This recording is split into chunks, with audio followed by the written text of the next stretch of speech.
Bam! All right. You did a good job there, buddy. You nailed that. Let's do this, huh? Happy Wednesday. Happy Wednesday. What is up, everybody? Welcome to 3 Men in the Basement. This is the vendor preview special for Terrificon. We have waited almost 2 years to say that we are going back to Terrificon, and in 48 hours, the 3 Men in the Basement, many of you guys in the live chat will be at Terrificon.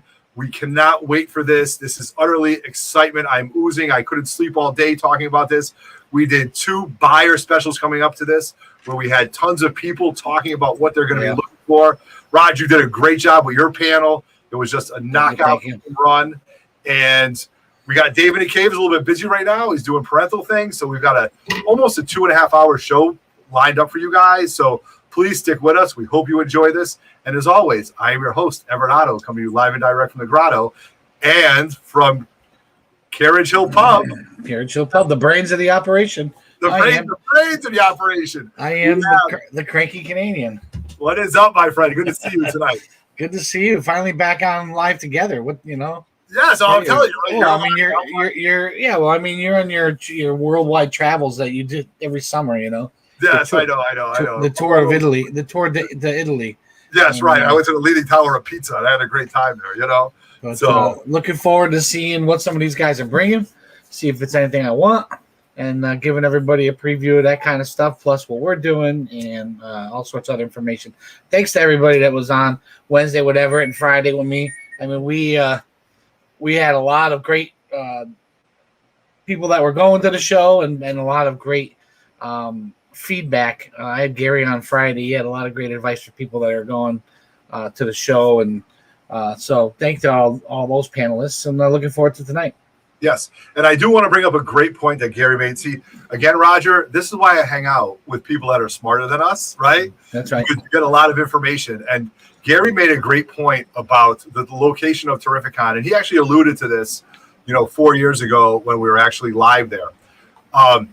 For New York Comic-Con, for the Garden State Comic-Con, you get the people that are going from Connecticut down usually, right?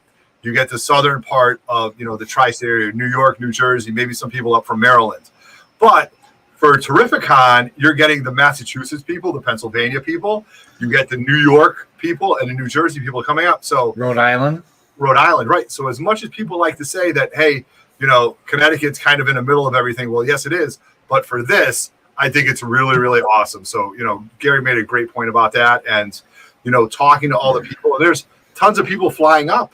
Like from all over the country, man. It's just going to be amazing. And I'm going to repeat my PSA from Friday night. Yes, do it again. And we're going to do this multiple times. Yes. Guys, if you are at Terrificon and you run into somebody else from the comic community, okay, if you say hi to them, shake your hand, you cannot assume they know who you are.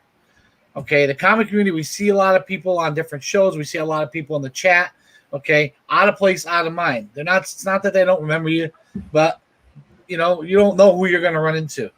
Introduce yourself and then tell them what your IG or YouTube handle is. Hey, Everett Hellman, Otto, Jay, I'm the Butcher, that kind of stuff. Chris, I'm Emerald Knight. That because people see the names on your YouTube and Instagram more than they know. I got a couple of people in the private chat. I don't even know their real names. So cut some slack to the people who you feel that you met a couple times and out of place, out of mind. It's happened to me in not only did it happen to me in New Hampshire, where I went back to somebody because it clicked on who they were, and I kind of brought, they were like, "Hey, how are you doing?" And they must have been pissed that I didn't say act like I knew them. Right. But it happened at our swap. I owed somebody a T-shirt. He came up, shook my hand. How you doing?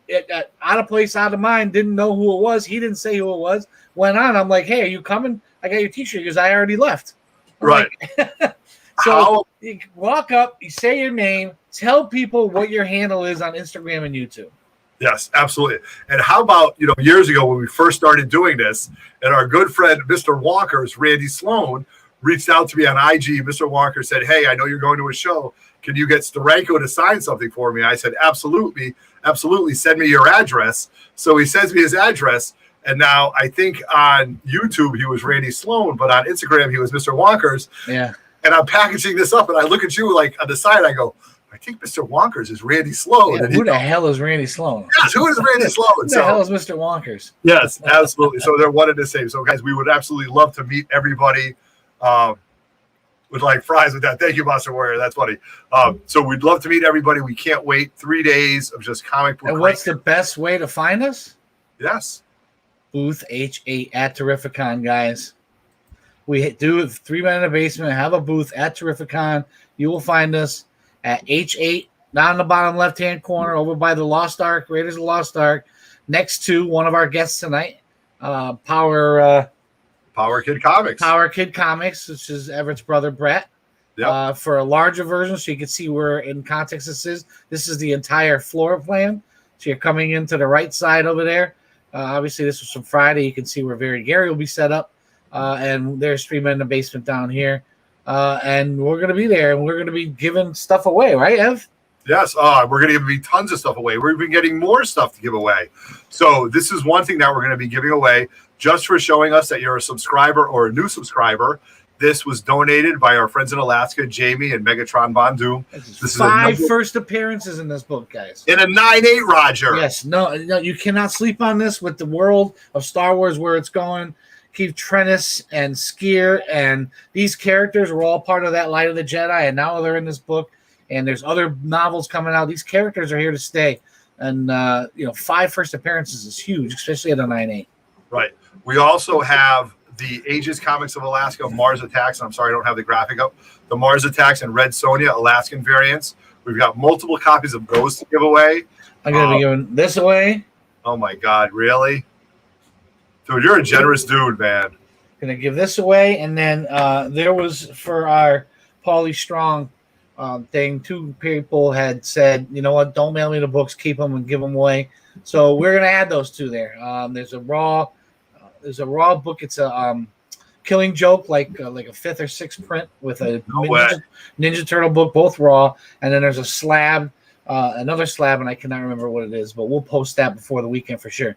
Needless to say, Booth H8 is going to be where the party's at, right? And plus swag. We got a freshly printed poker chips with our logo to people who show us that they're already subscribed. Yep. We have stickers, T-shirts, and pint glasses for sale. T-shirts to give away.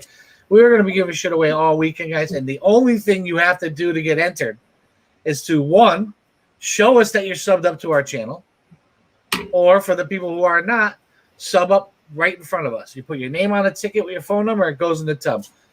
Love That's it.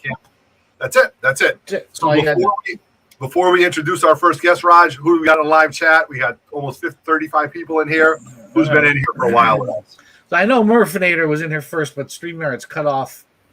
So I'm starting with Wesley. He was the first guy. Murph was the first guy in the chat. Shout out to Murph. Mike the Beast Benson. We have Uncanny Swag. What's up, brother? We have J Salsa 23. What's up? Uncle Frank. What is going on, Uncle Frank? He's the robber of our LCS now at this point. Yeah, really. He's trying to get anything. Every time there's a new collection bought. The Butcher's in the house. What up, Jay? Looking forward to hanging out with him for sure. Back issue Paulie. What's up, my man? Let me see. Paul PC, 1974. I don't know if he's going. I would assume he's going. He went all the way to New Hampshire. He went all the way to New Hampshire. We hope to see Paulie and the wife. Emerald Knight. What's up, Chris? Wookie Fodder, 80. Automatic Comics. Monster Warrior. Mike Stooks. Streetside Anthony. Going to see him on Friday night. Copy 801. We have, let me see. Wesley's Comics. Jay Salzman. I think I'm caught up. I know it skipped on me, but if I miss you, you know the drill. Keep chatting up, and any questions you ask us in the chat, and we'll try to get to it. Right. Shout you out as you guys make funny comments and those types of things. So I think I'm caught up. So all right, good. So I would like our first guest, our first vendor, our first guest, who is somebody that we met via the 3 Men in the Basement Comics blog. They are a great company, a local company known as Fantasy Frame. So we're going to bring them into the show. We're going to bring them into the grotto. And without further ado, we have Fantasy Frame. Hi, guys. Sorry about that. If there was any lag, my internet just glitched for some reason. Of course it wants right. to do that. Of course it wants to do that. All right. So I think this is fantastic that you guys joined us as our first vendor, because when you talk about CGC books and you talk about protecting your books, look how nice Yes. my 8.0 looks in this frame right here. And guess where I got this frame? From Fantasy Frames. So you've got the floor for a little bit, so tell us, where you are, where you're from. I know you're Connecticut based, but you'll be at Terrificon. We've got your information, so tell us all the great things that you'll have at your booth. Well, we will be at booth 121. We make the comic frames completely out of pallet wood. We take the pallets completely apart, plane it down, and then we either put them just in a bag and board. Oh, for raw books? Yeah, for raw books as well. Oh, love it, love it. And we also make them so they can hold the BCW top loaders with the bag and board. Oh, I love those. I bought a few of those at our show, and they are phenomenal. And like Otto has, we have the CGC slabs. Love that book. And also we do it in Minwax stains, so we do multiple different colors. No way. Look at that. You're showing some nice books right there. We love it. So it's hard too. Well, my husband had quite the collection when I first got with him, and I told him he needed to make something to get them out of the closet. Oh, gotcha. Oh, that's a good idea. Good wife. There you go. And he's also making them for VHS. Oh, look at that. VHS has awesome cover art. And we also make them for Pokemon trading cards, graded. Oh my gosh. And we also make them if there's multiple evolutions, so you can display them. Side by side. And they all have sawtooth hangers on the back. Yes, right. Absolutely. Love it. As you can see with mine right there. Yep. We also make them custom. This is for a canvas print from Godzilla. Really? It's all made out of recycled pallet wood. And we even make them for records. Get out of here. Look at That's that. what I'm talking about right there. And they can fit singles and also doubles. Yeah. We can make them completely custom. That is phenomenal. That is, love it. it was funny when you guys had reached out and said, "Hey, do you have a spot for us at the swap?" I said, "This is fantastic because, as a collector for me, I think my CGC books, my raw books, and Roger will attest, the book should be displayed, right? And it's so hard, whether you put it on a shelf or you get the IKEA shelf and it just falls off and it slips off. But I know Roger bought a few of those for your raw books, Roger. You put them up in your office? Yeah, and I bought them for commissions that I had done. Yes. So Awesome. I've been starting to have commissions done and not having them graded because I'm just weird like that. I'd rather have it raw than not a guaranteed 9.8. So when I had my first commission, I bought a frame for it. I just didn't like the way the glass smushed the book in there. Yes. I just kept feeling like, like if it heated up or got something the wrong way, the ink would start to smudge or something. So I ended up taking it out of there. When I saw the frames that you had, oh my God, I didn't buy enough of them because I bought two and I had two at the time, and now I've got 3 commissions, and I'm gonna get I think 2 more from Terrificon. So I'm probably gonna have to buy 3 or 4 more of those things from you. And I love it because you put it in the top loader so it's protected. Yep. And it slides right in there nice and easy. And Yep. you can change them out. So I put these things on the wall. If I have a spot for 4 of them, I could swap them in and out. It's so freaking easy. So easy to mount. These things are genius because I was looking for a way to display my commissions, and I did the picture frame, and I did not like it. Did not feel right the way it was smushing that book in there. So love the top loader. Love how it slides in there. Yeah. Thank you. So I greatly appreciate it. So my question to you is, You don't have a brick and mortar store. This is something that Actually, we do. Oh, We run the Crafty Toolbox in Meriden, Connecticut. Okay. The frames are available there whenever we are open, and we also have over 60 different handmade crafters from all over Connecticut. Oh, that's awesome. And I will say, though, I was at a great store in Rocky Hill, Connecticut, Heroes and Hitters, and they did have many of your frames for sale. So you're actually at, you can actually purchase these in some of the LCSs local to Connecticut. Is that correct?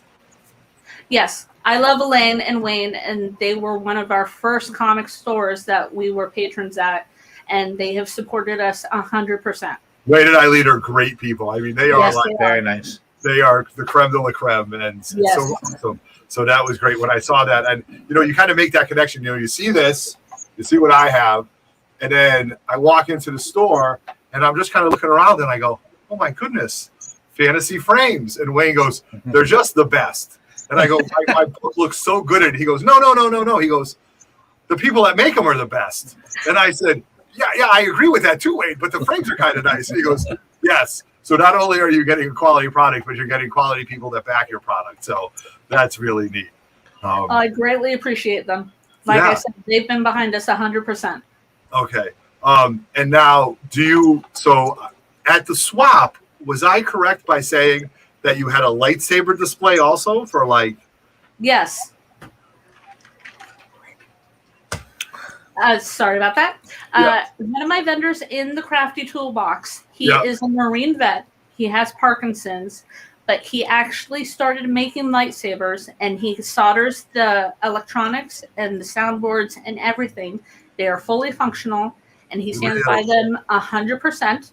They can totally be used. We had one at the swap. Yes, it was gorgeous.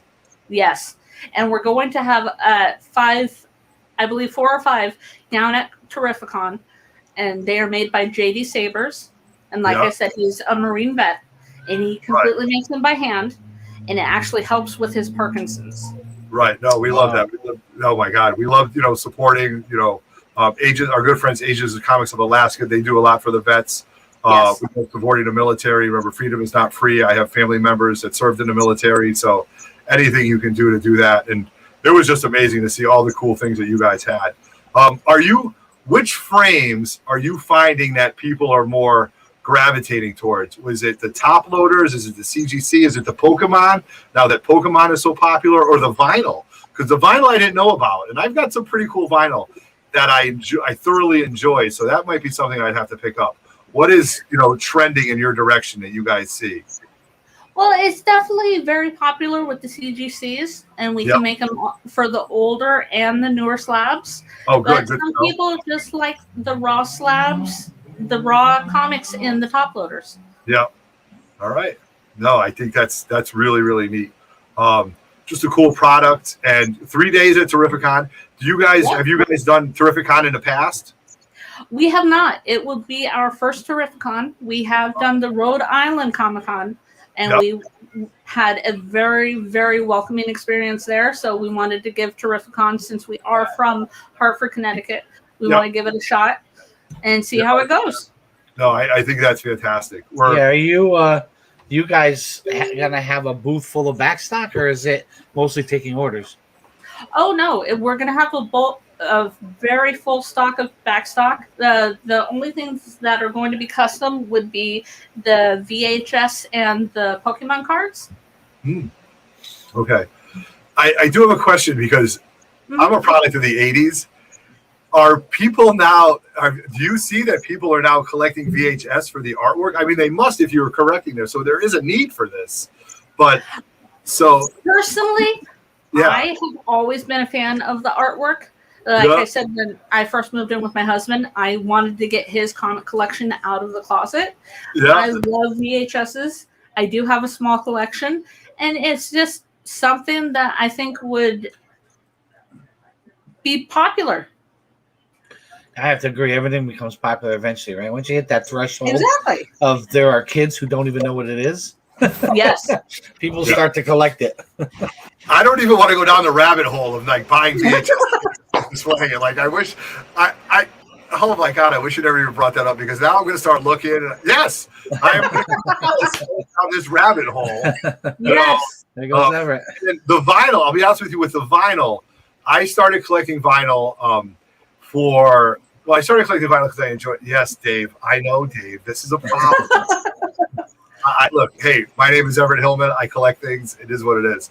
But I started collecting things for the vinyl of the songs in between instead of cherry picking songs. But then what was happening was I was realizing that the jacket art of the vinyl was gorgeous, and people forget about that. And then you forget about the backside of it. So now that you're telling me that there are many frames for all these different things, I might be down that rabbit hole, Roger. This is going to be you got to start with that Silver Surfer album. I know, and I was messing with that today. I was ogling over it. So I have this Silver Surfer album from the 8-bit video game. There was a soundtrack by it, and it's just a gorgeous, gorgeous album cover of the Silver Surfer done by Joe Dusko, I believe, and it needs a frame. So put one on reserve for me because I'll definitely take one at Terrificon. Absolutely.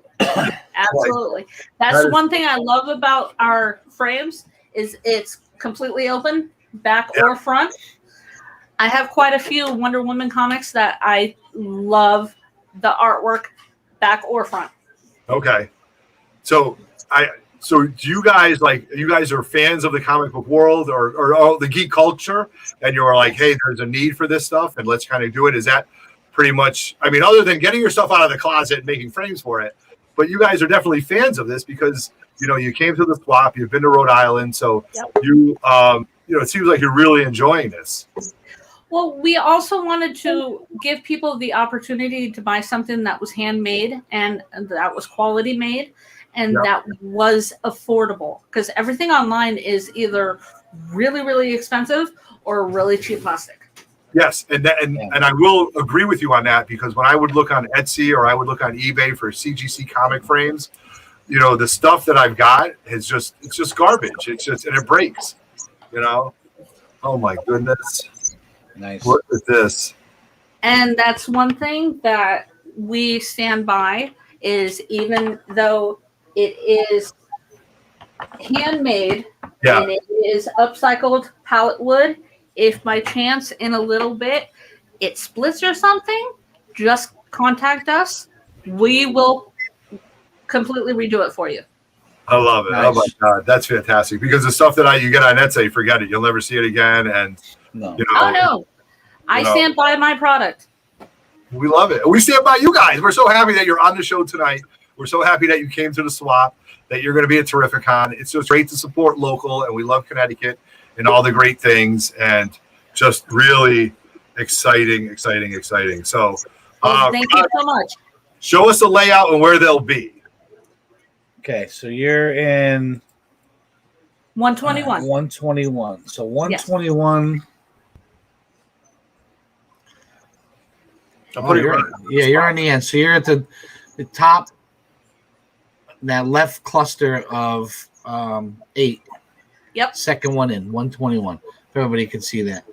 So it'd be the top wall right across from 113. No. Yeah. 115. That's awesome. Whatever it is. 116. So, so now when you walk in, go hard right, and that's where you're going to find them over there. Right. Absolutely. Okay. So we want to be respectful of your time, and we know you've got to pack up. And let me tell you something. I was telling Roger this. We're just a booth that are talking about like YouTube stuff. Like, we just have our gear. We have no products to bring. We have nothing. And I'm completely overwhelmed with this. So I couldn't imagine being a true vendor, bringing products and organizing things and pricing things out. So we really appreciate you guys coming by. I mean, this is my fantasy frame. It's fantastic. I'm going to be at their booth checking it, getting an album frame. So we appreciate you coming on. So thank you very much. I greatly appreciate the chance. Absolutely. And can't wait to see you guys. Awesome. We'll see you this weekend. Thank you. All right. Rock on. You. All right. Oh, my God. Raj, good stuff, right? Yeah, man. I'm going to be buying the 3 that I need right away so I can get it out of the way. Yeah, just get it right. Just get it.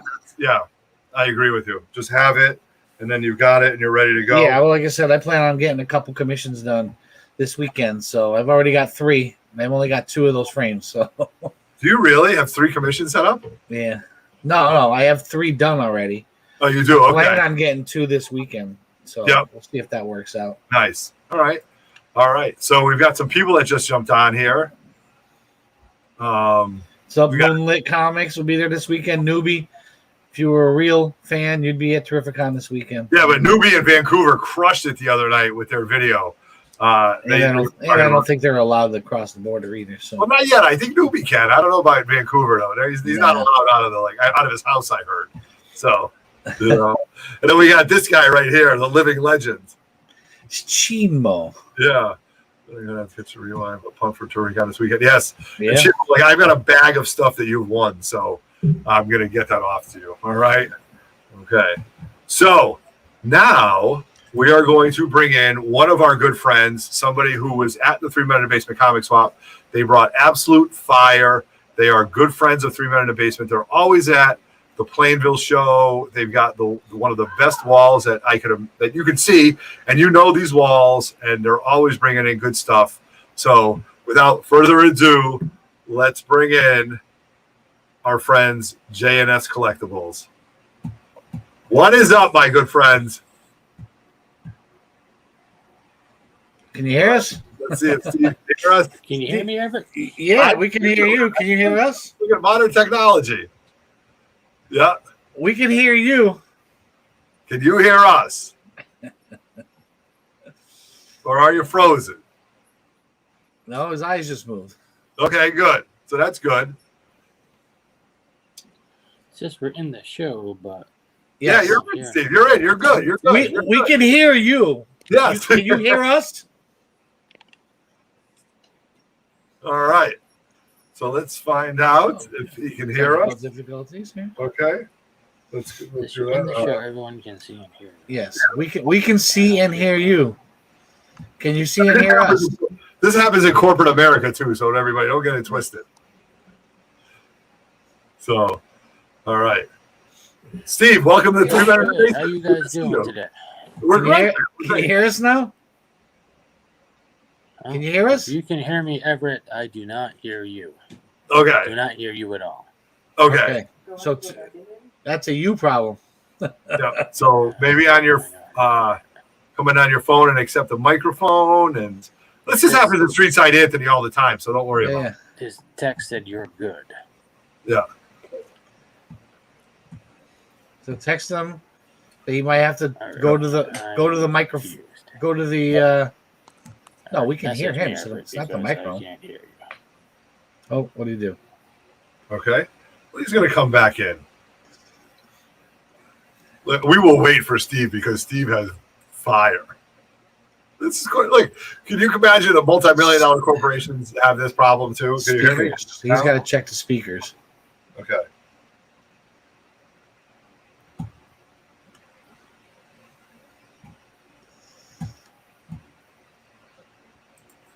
All right. So those of you just joining us, make sure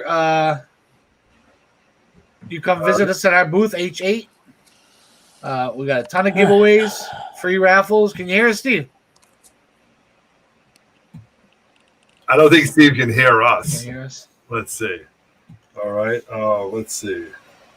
Let's figure out what's going on here, Steve. It says check my audio, but I yeah. was just hearing it before. Yep. Check one. Check one. Close it and then Check two. Marco's Big Drops 13. All right. All right. So Steve's going to figure out what's going on. We've got a few. We got some other people. So Marcus Big Drops 13. So Raj, before we do this, we got to tell people because it's driving me a little bit insane that people really have to subscribe now to the channel. Yeah. They got to like our videos. I mean, people get some thumbs down. So we'll figure that out. What about this one? They got to hit the reminders, right? And then, you'll get to. Yeah, how do you know when we're going live if you're not? Yeah, exactly. How can you miss this comic book greatness? And then, leave your comments below and tell us what you liked, what you didn't like, what you'd like to see us do. And that's important. So let's try bringing Steve on. All right. Can you hear us now? I can hear you guys. Yes, All right, we're rocking and rolling. Awesome. Okay, there we go. Excellent. Steve. How you guys doing today?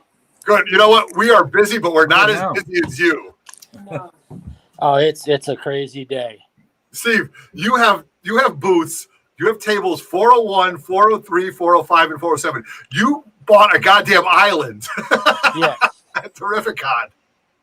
And I know that of anybody, you have the inventory to stock that island. Is that not correct? It's going to be jammed.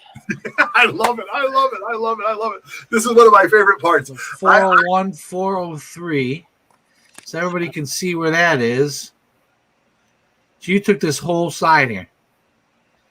Yeah. So for those you can see it on the right side, second cluster up, he's got 401, 403, 405, 407. So these all side. And to put it into perspective of where you're walking in. So you walk in the entrance over here, and right in front of you is going to be 4 booths in a row with J&S Collectibles. Goddamn. Unbelievable. Unbelievable. All sorts of good stuff, I'm sure. Yep. Yeah, we're going to have everything from Golden Age to modern keys. Okay. So when you're setting this up, right, like, you know, we had talked about these things. So not only like, because you show up at Plainville, you do that, but you're bringing more stuff than Plainville, right? Like, I mean, probably 3 times. 3 times. Oh my God. Oh my Crazy. God. That's crazy. So we just can't wait to see it. So what do we have for like some modern keys? What are we breaking out? Or what do you have some stuff to show us? I can't wait to see what you got. I got lots of stuff to show you. All right, let's see. Roger, highlight this guy. Let me bring this bad boy up here. Okay, we're gonna highlight you the right way. So this is Woo! Turn it. Oh my God! Yeah, this is a 309.4. Yep. We're bringing that. We got a 361.96 right here. Look at that! Only going up. We'll have a 9.8 as well. You will for sure. Yeah, and Captain Marvel. This is a look at that a sleeper purple book. That is. Look at that, and it's the purple cover, no less. My God, at a 9.2. A 9.2 white pager, getting harder and harder to find. Yeah. It's a spec book, but everybody loves it.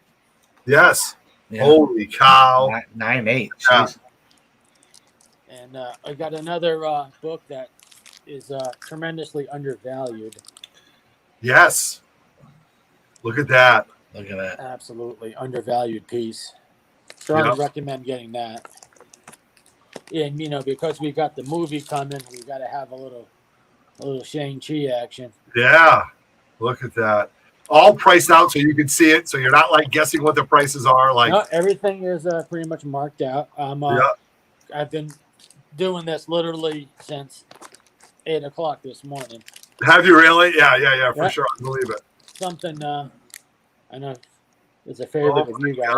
Oh, nice. That is a favorite of Otto right there. Slide me the other pile. And you know, for your contemporary speculator. Look at that. Yeah, yes, I like that term, contemporary speculator. See, you're a smart dude, man. you don't get to rent out. You don't get to get an island at Terrificon if you're not as smart as you are. You know. Oh nice. My gosh. We'll have a couple 9.8s available as well. This is another book that's recently got really hot. Yeah. No way, the 8.0. Yep. Yeah. And we picked up a couple really nice pieces for this show that some of you more serious. Yeah, look at that, the brown cover. Oh my God. Oh. See, we do have 2 questions. Yeah. Real quick. Fire away. Oh my gosh. Oh, nice. We have Rag718 is saying, what was the price on the She-Hulk? $16.75. $16.75 for the 9.8, right? Yeah. All right. Look at that. Tomb of Dracula. Look at that number 1. Roger, did you have that book? I did. Yeah. Another popular spec book. Yes. Look at that. Jubilee. I can't believe how much that book has gone up in price. I got 3 of those at CGC right now. I can't wait to get them back. Just like this one. Yes. Look at that. The 9.6 too. Really shot up. I mean, the next books I got here, I mean, it's only a 7-0, but you know, if anyone wants an 8-0 with this, they should speak to Otto. Yes. Oh, we should look. Did I put it in my frame? Oh no, But you know what, Steve? Did you see what I picked up the other day? Yes. Look, that's it, man. So this all started from you, really. So yeah. Oh, nice. There you go. Oh my God. A couple more. I mean, we're gonna. This is just kind of this is like recent acquisitions. Yeah. We're still gonna have thousands of cool items. Obviously, I mean, we're not gonna spend hours just looking at a couple of books, but right. And this year is going to be a special edition of Terrificon for us because we're going to debut Wicked Stitches as a subsidiary of our company. Right. And I can't wait to talk about Wicked Stitches because I have purchased items from Wicked Stitches already, a year ago for my masks as far as being a teacher in a classroom.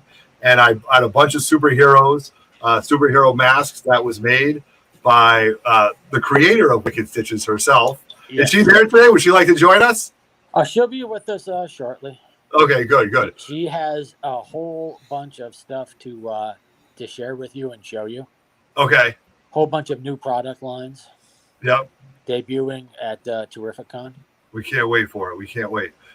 Now, Steve, you're back, right? So your walls, just so everybody doesn't know, you guys should know J&S Collectibles. They do all the big shows. Rhode Island, you do Baltimore. Yeah. You do the big shows. You guys just don't stop. But not only do you have your graded books, but you do have amazing raw books, right? Like your raw books. Thousands of raw books. Look at that, Roger. Look at that.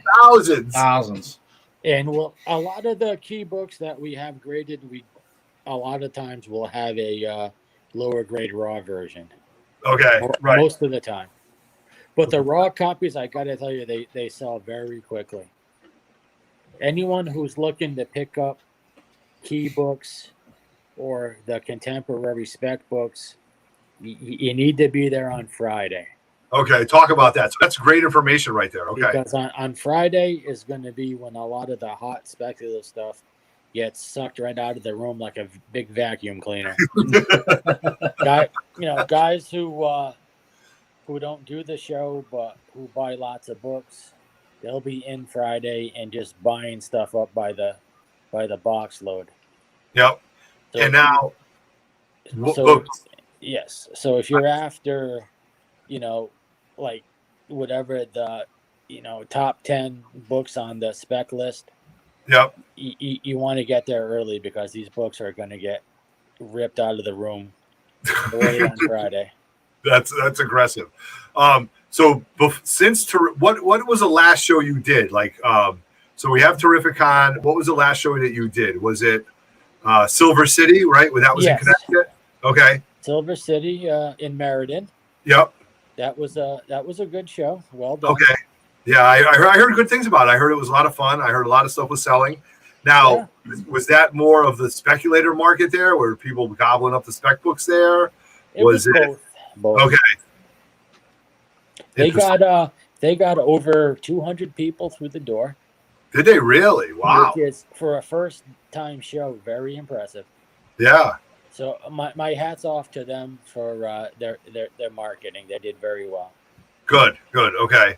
All right. We like that. And then, but can we just talk a little bit about what it takes to get you to Terrificon, what it takes to get you to New Hampshire?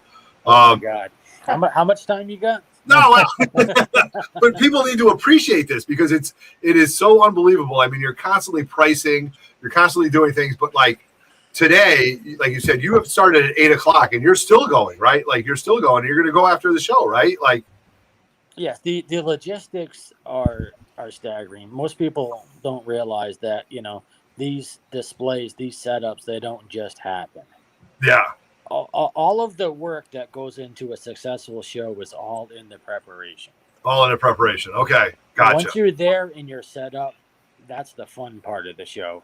Until you got to break it all down and pack it up. Yeah. But I mean, it's this like any kind of sporting event, like football, basketball, baseball. Success is all about the preparation. Okay. I mean, you got to make your displays look good. They got to be clean, presentable. You got to have your stuff organized, books in order. The customer has to be able to find what he's looking for easily. Right. And I'll tell you, you have so many long boxes, but Roger's biggest gripe is, and you are not this person. You are the best at this. I'll be honest with you, Roger. What's one of your biggest gripes about digging through long boxes? It's nothing worse when you can't pull the book out because there's so many packed into one box.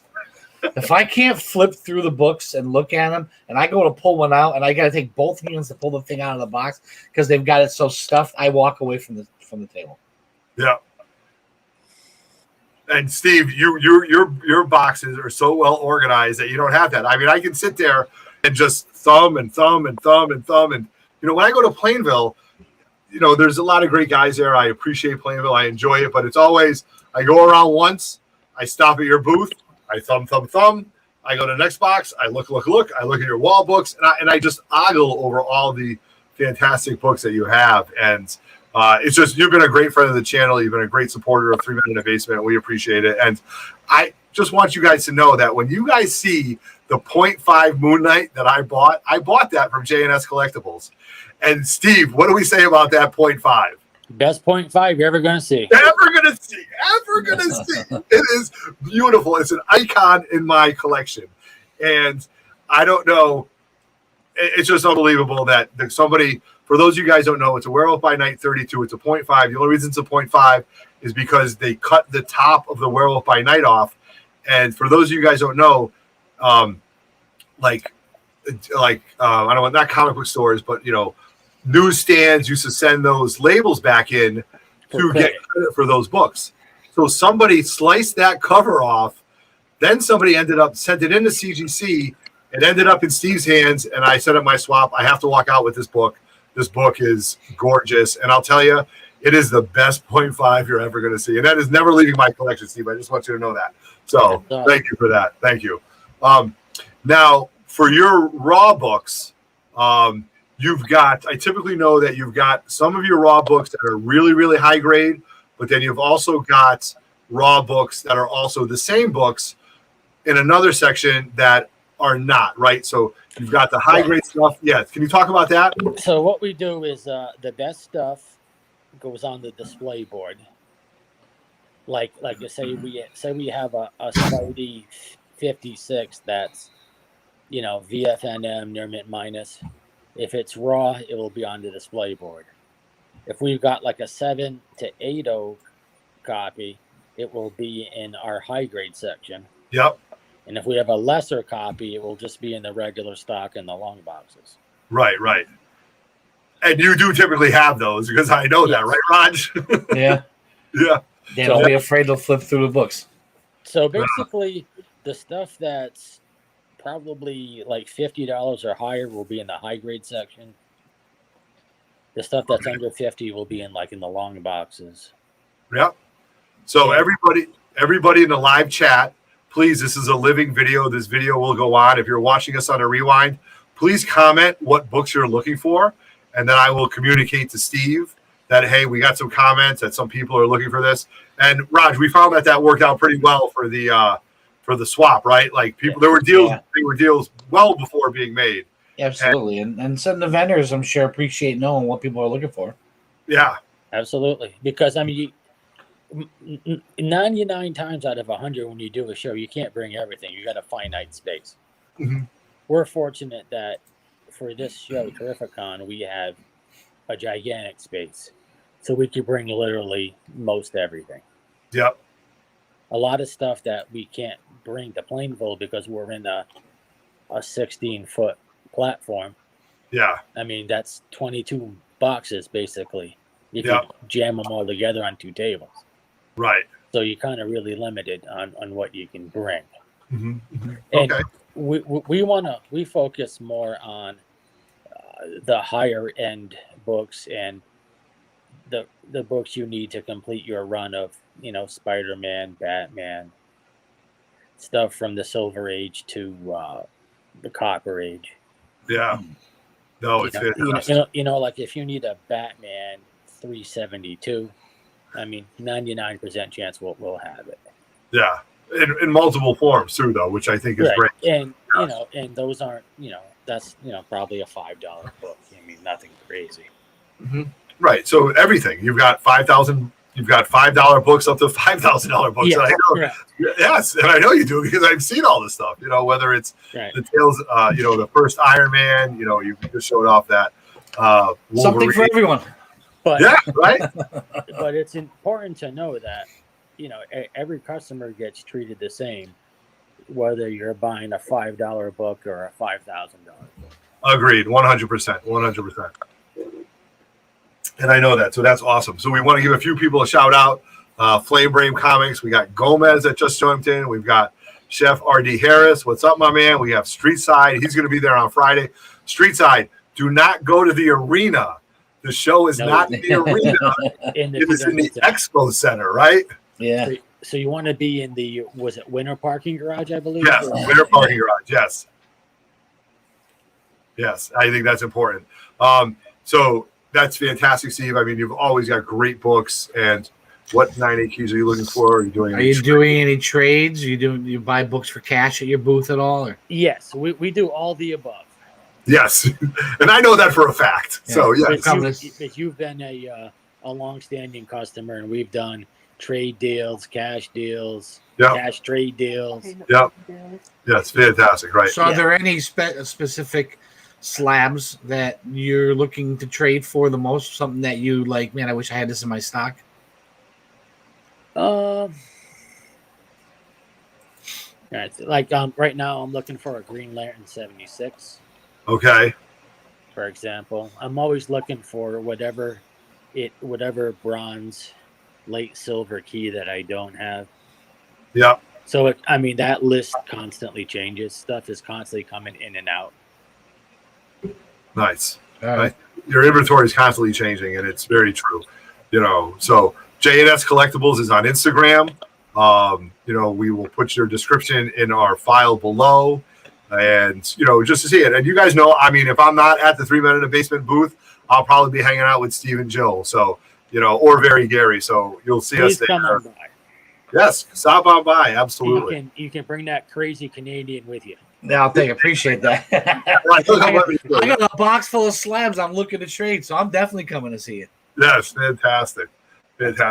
Is Wicked Stitches ready, or? We are ready to go. I'm going to turn you over to... Hey guys, how's it going? Hey, how are you? How are you? Good, pretty good. Jill, you don't come around no more. We don't talk anymore. I feel that way. You're very busy. Well, I have the full-time day job, and I actually do most of the logistics and planning for JNS. I'm the one that finds all the restaurants and the hotels and make sure that the giant van fits in their parking lot because I have to call these people.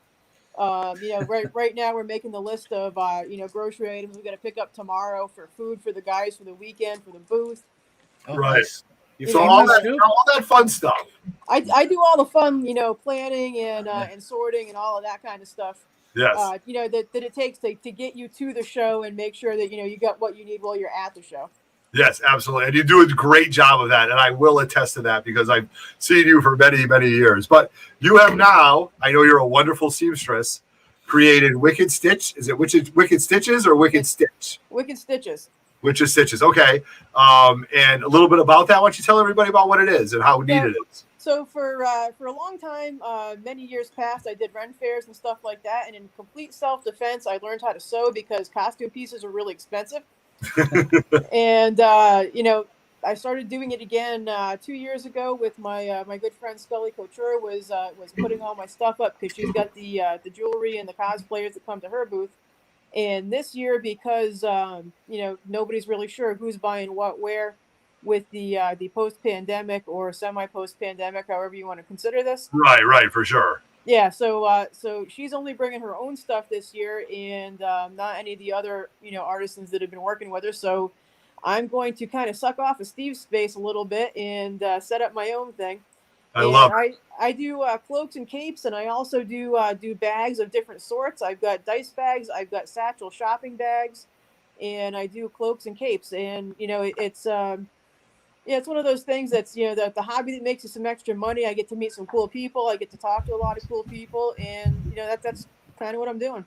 No, I love it. And I know that dice bags have been something that you've done. And I will say, though, that you made me some really, really great superhero COVID masks that I wear proudly around, my day job. And it's been fantastic. And, wait till the big A, my warrior queen, finds out that you're making bags, side bags, because that's all she's been buying lately is these little side bags. And so this is going to cost me more money. So it's okay, Jill. That's okay.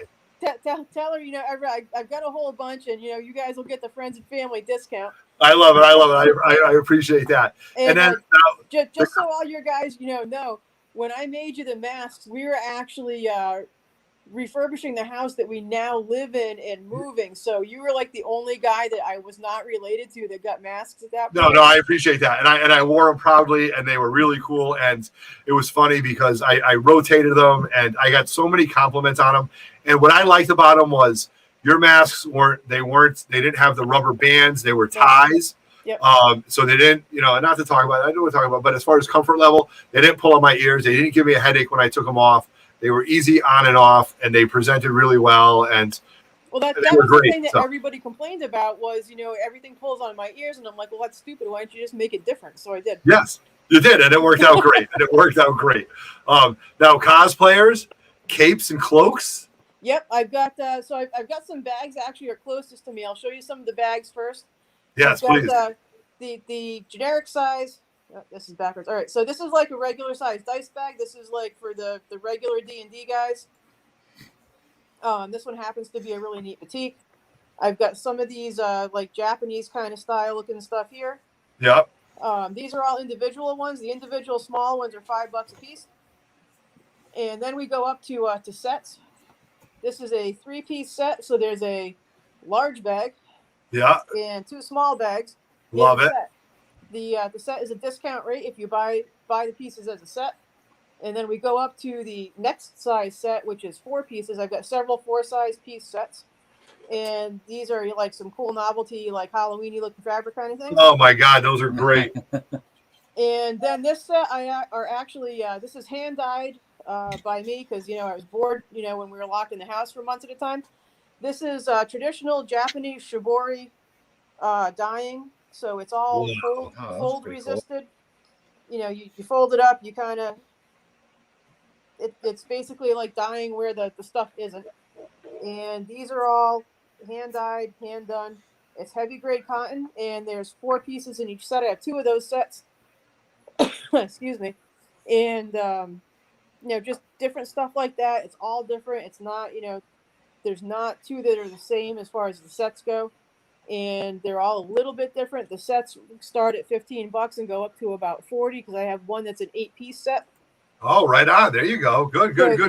So yeah, if you got like little tiny dice, there's little tiny bags, and then there's a gigantic bag that everything fits inside of. Yeah. And then so for your side bag loving ladies, we've got the giant shopping bag. Oh my God, Andrew's gonna love that. Jesus, Jill, you're killing me. Good thing I got good credit with J&S Collectibles because this is gonna cost me more money now. So these are about the big ones are about 2 feet on a side.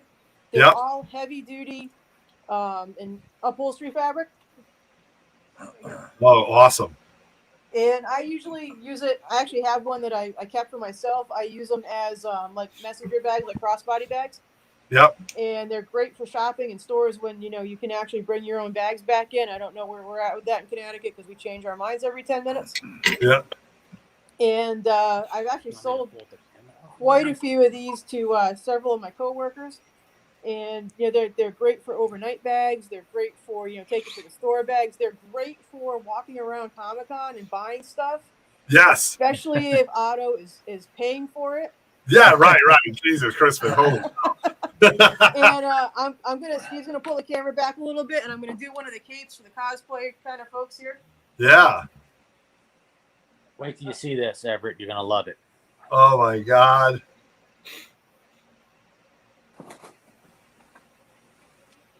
Oh, that is fantastic. This is just. Oh, that is cool. Oh, look at that. This is just, obviously one of many that will be. Yeah, look at that, Jill. You crushed that. I always said I should start wearing capes. Look at that. I can pull that off. It's actually, if you see it up close, I don't know if we can actually zoom in or not. Every single one of these is a little tiny scale, and the scale is hologram foil on the inside. Yeah, no, those are great. In the sun. When you take these out in the sun, it is absolutely dazzling, mind-blowing. Yes. Cool. Those are great. I've got these in like 4 different colors. I've also got some blue velvet that I've been working on. Like Steve, I've been working since about 8:30 this morning. Yep. I've got the blue velvet.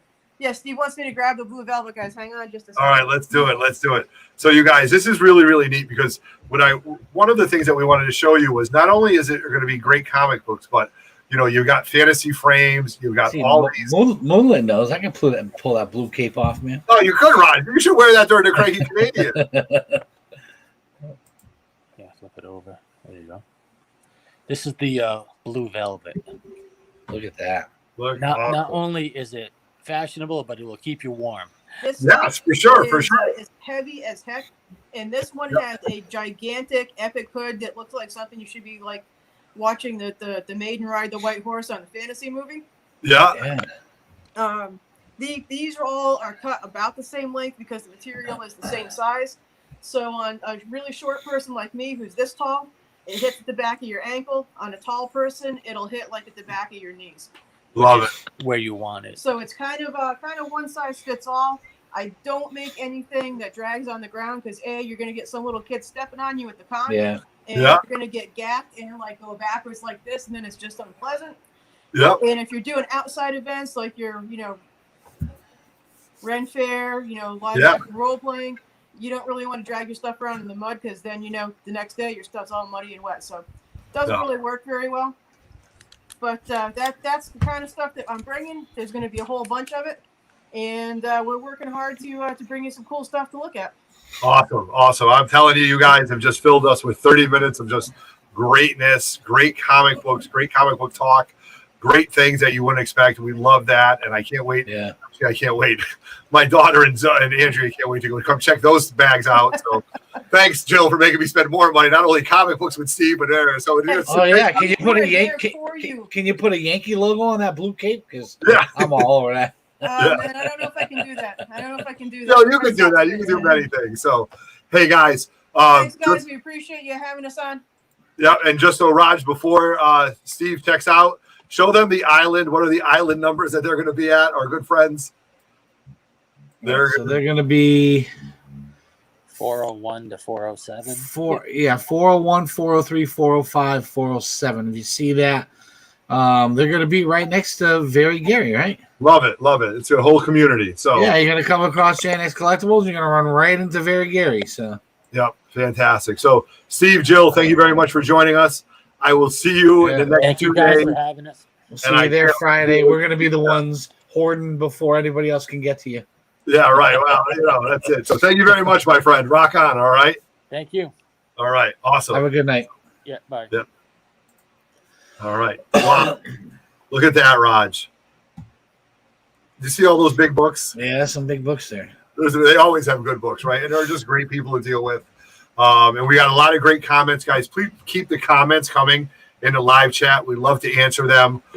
We love to hear what you guys have to say. And this has been fantastic. Now, it is 9:00. We would like to bring in our first local independent artist. This is the first time he's been on 3 Men in the Basement. First appearance. The first appearance, first issue, first everything. However, first cameo, first full, first everything you want. One of my closest friends, my brother. My favorite Hillman. Get out of here. All right. So without further ado, I'm going to bring on my brother, Brett X, a.k.a. Power Kid Comics.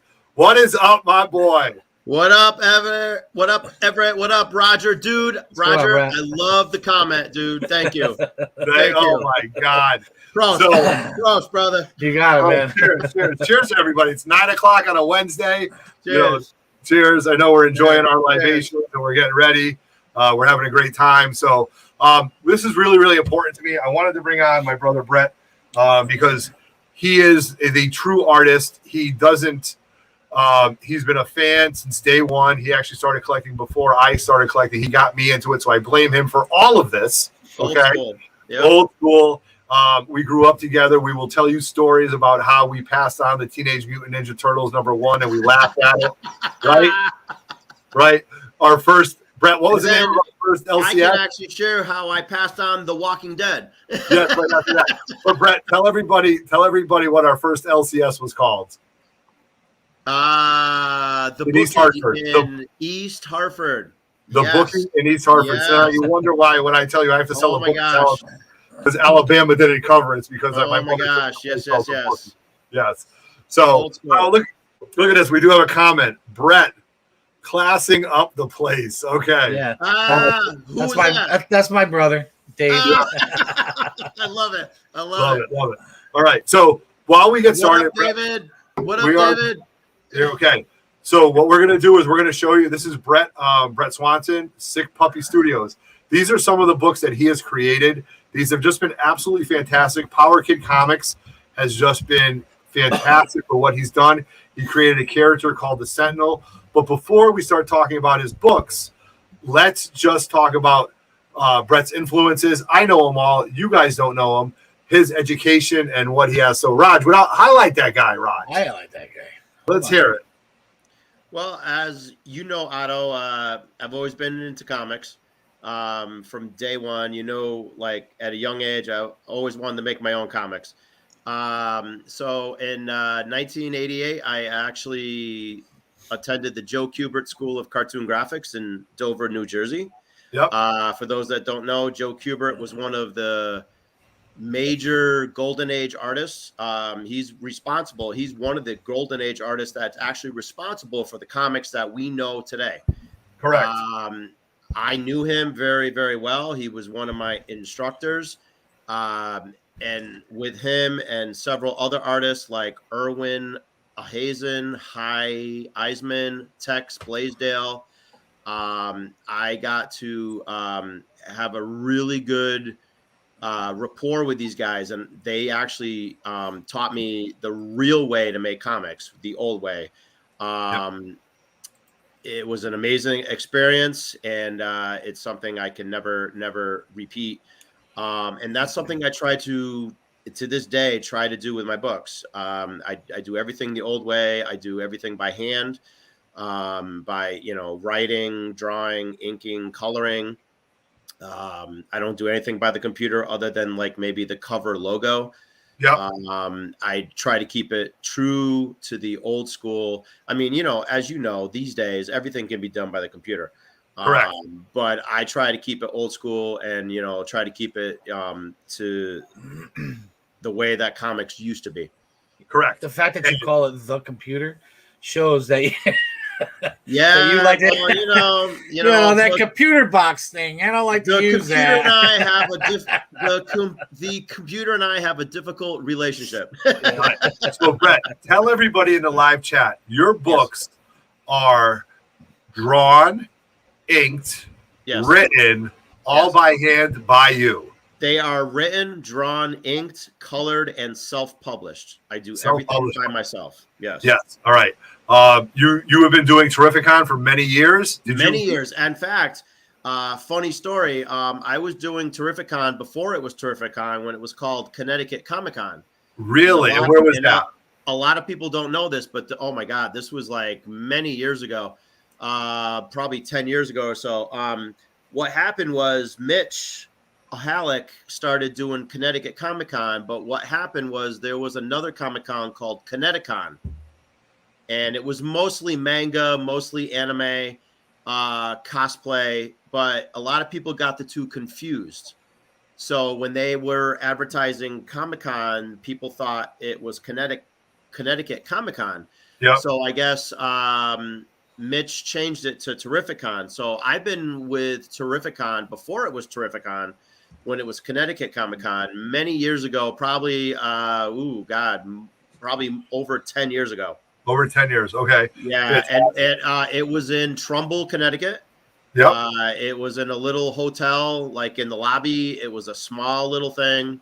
And then I was doing that for a while, and then it went over to Bridgeport for a year, and then it went over to Mohegan Sun, which is what we know it as Terrificon. Correct. Now, you also do many shows do. other than Terrificon. You just did an art festival. Where was that, Brett? I did a festival in Wickford, Rhode Island. Yep. For those that don't know, in addition to comic book work and cartooning, I also do fine art. I do abstract paintings, and I do the Mystic Art Festival. But the one you're talking about, Everett, is I did the Wickford Art Festival, which is in Wickford, Rhode Island. Gotcha. And those are the shows that you have the tents in the streets. Yep. And you have you have your artwork hanging up on the walls and stuff like that. So I've been doing those for a few years, and I just did Wickford, and I had a phenomenal show. People are looking to get out. People are looking to buy. I had my paintings up on the wall, but I'll tell you what really sold it was the comic books. Correct. I have developed a niche with many of the shows that I do and with the comic books. And I basically, the bulk of my sales were comic books. Okay. It was phenomenal. Now, I know this character very well, but for everybody, in 30 seconds, tell us about little Johnny Brooks, a.k.a. Power. Johnny Brooks. Yes. All right. Well, the main character, Power Kid, his real name, don't tell. Yes. His real name is Johnny Brooks, and he's in the 4th grade. And while on a school field trip, he finds a glowing rock that gives him superpowers. So when he's not in school, he's fighting crime, and he's got his little friends with him.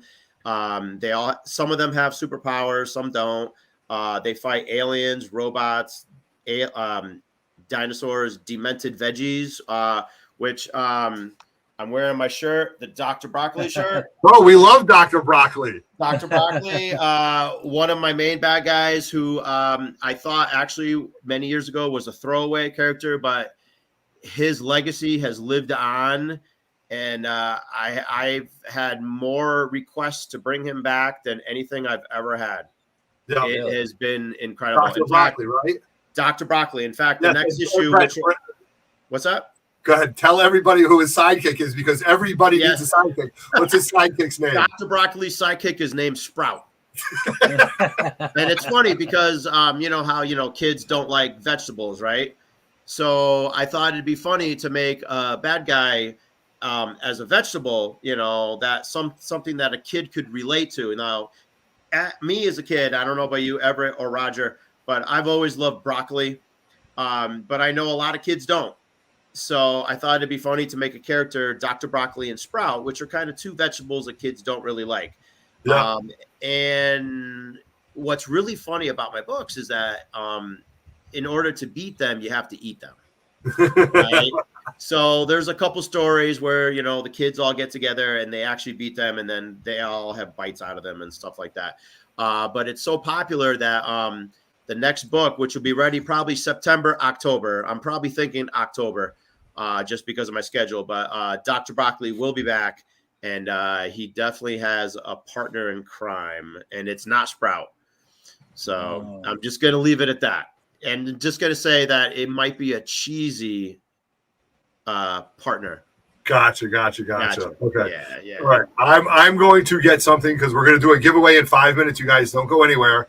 But what I'm going to do is I'm going to show one of my favorite characters that Brett did, and he can talk about it, and I'll give you guys the floor. So I'm going to highlight the Sentinel, and I will let you guys kind of talk about that, and I will be right back, okay? Go. All right. Tell us a little bit about this guy. Well, the Sentinel, as you can see by the artwork, I'm very influenced by a lot of the old school artwork that I grew up with. The Sentinel, and I did this in kind of like a Jack Kirby vein. Yeah. It's still my art style, but I kind of added a little Kirby influence. The Sentinel is basically Superman versus basically Superman meets Captain America. And he works for the military. So basically, he's super strong, he can fly, he's super smart. And if anything catastrophic happens or something happens, that the military or the police can't handle, they call up the Sentinel. Nice. Yeah. Is this your? This is the latest issue of Power Kid, number 327. As you know, Roger, I've been doing last couple issues. I've been doing a couple cover swipes. Yeah. I decided to change up the covers a little bit from the last couple issues, and I'll show you some of them later. But this is a cover swipe of Fantastic Four 249. Nice. Gladiator versus the Fantastic Four. Yeah. Yeah. Me, I love cover swipes, so I love that you do this. I really was against it for a while, but I'll tell you what, they're really popular, and I've been seeing it all over the place. So I decided to start doing that with my own books. This is a character called Kid X, who has Bionic up on his top arm, and he's holding Power Kid on his lower arm, and then Purple Pixie and Wildcard, some of the members of the Power Pals, are laying below. And as Everett can attest, this is one of our favorite covers. Yes. And I just want to say that, and this wasn't a huge book, but it was a giant. No, it's a $2 book. It's a $2 book, but it is Gladiator with everybody defeated around him. So, right. For those of us growing up at that time, that was a major book. Major, right? John Byrne with the FF. John Byrne, and he was throwing it down, man. Everything it was awesome. The Fantastic Four was one of the best runs. Yes. So we do have a question from. Do you have Dr. Broccoli stickers? I do actually. Come by my booth and there will be Broccoli stickers. Yes. Yeah, Moonlit. She is going to be there. I think she's New Jersey-ish, somewhere around there. So she's going to be there. I do. Yes. So now you can pick up some Dr. Broccoli stickers. Yeah. See my shirt? Yeah. Love it. And now, before we get started, Power Kid Comics, we are actually going to be located right next to Power Kid Comics. So that is correct. That is going to be really fantastic. So H8 down on the bottom left-hand corner across from the Raiders of the Lost Ark. H9 is where Power Kid Comics is going to be located. So, and as we showed before in kind of perspective of where you walk in, so the entrance is to the right. You can see where 3MIB is pointed out. And Power Kid's going to be right next to us, so we're going to be teasing each other all day and having fun and laughs, and it's going to be a good time. I'm looking forward to it. Nice. All right, good. So we do have a giveaway right now. All right, so before I show this book, Brett, yes, don't say anything about it, because the giveaway is a question about your book. Okay. So the giveaway, right. So what we're going to give away right now is I'm going to give away, these are 2 variants from Aegis Comics of Alaska. Roger, can you highlight that guy? All right, so I'm going to be giving away this Red Sonja variant by Dynamite Comics. All right, this is an Aegis Comics of Alaska exclusive. We're going to be giving away many of these at the 3 Men in the Basement booth, but they gave us so many that I want to give some away. And we also have the Red Sonja Mars Attacks variant, which we absolutely love. All right, so what we're going to do now is we are going to show you a book that Brett did a cover swipe of. In the comments, wait for the start line. You have to wait for the start line. Do not answer if you do not see the start line. What the cover swipe? I want the book, the full book name, and the issue of the cover swipe. All right. This is my favorite book that Brett's done, and this is it here. So we want to know what book this is a cover swipe of. Wait for the start line. First person to answer will get both those issues, those Aegis Comics Alaska store variants. Yep, and we'll get them out to you. So what cover swipe is this book of? I will say this. That was a fun book to do. I love this one. I had so Rag, much you're a fun pretty funny guy. So much fun. Rag's a funny guy. Yeah. Not ASM 300. Do we want a top chat, Roger, or do we want live chat? we want live chat. It was not Spider-Man, no. He's just teasing me because that's my book. Yeah. So there we go.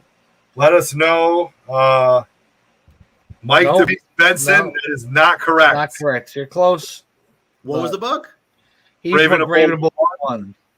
Nope. And it looks like Man from Beantown got it. Benny Beans wins. All right. Raven of Ready Old for- 28, first appearance of the Justice League. Yep. Very, very true because, we've got the Suicide Squad starting with Starro, and you can see Starro here. And I love how you have Power Kid up on top, Brett, mimicking Green Lantern, right? Yes. Yeah. Yes. Yes. Fantastic. Now, obviously, one of my favorite books of all time. When I started doing the cover swipes, I was like, obviously, that would be my first one. Yeah. Yeah. So it was so much fun. And that was actually a double-sized book because I had so much fun. I couldn't cut the book in half. So it was a double-sized issue. Okay. Brett. Yeah, Joey, you really screwed that up, man. You really screwed that up. Joey. FF1. Yeah, FF1. Get out of here. Brett, are you offering a special to anybody at your booth? I am. Actually, I'm actually going to offer two specials. The first one is, and I'll tell you the next one later. The first one is I'm going to offer the first 5 issues of Power Kid because I have 12 issues. I'm going to offering the first 5 issues for the price of 4. Gotcha. Love it. So basically 5 issues, they're $5 a pop, $25. I'm offering them for $20. Okay. Love it. And I have another special, the Sentinel, as you had up there. Let me pull it up here. The Sentinel, as everybody knows, I do a bunch of books, and the Sentinel is one of them. I am going to offer for the first person who comes to our table at Terrificon.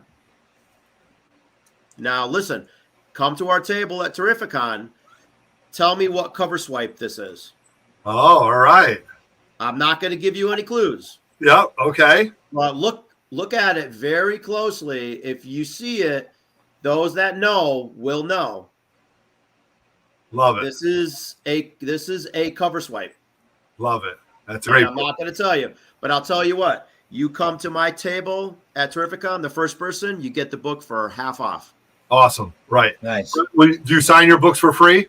Absolutely. Okay. No CGC fees if somebody wants to have your books by No.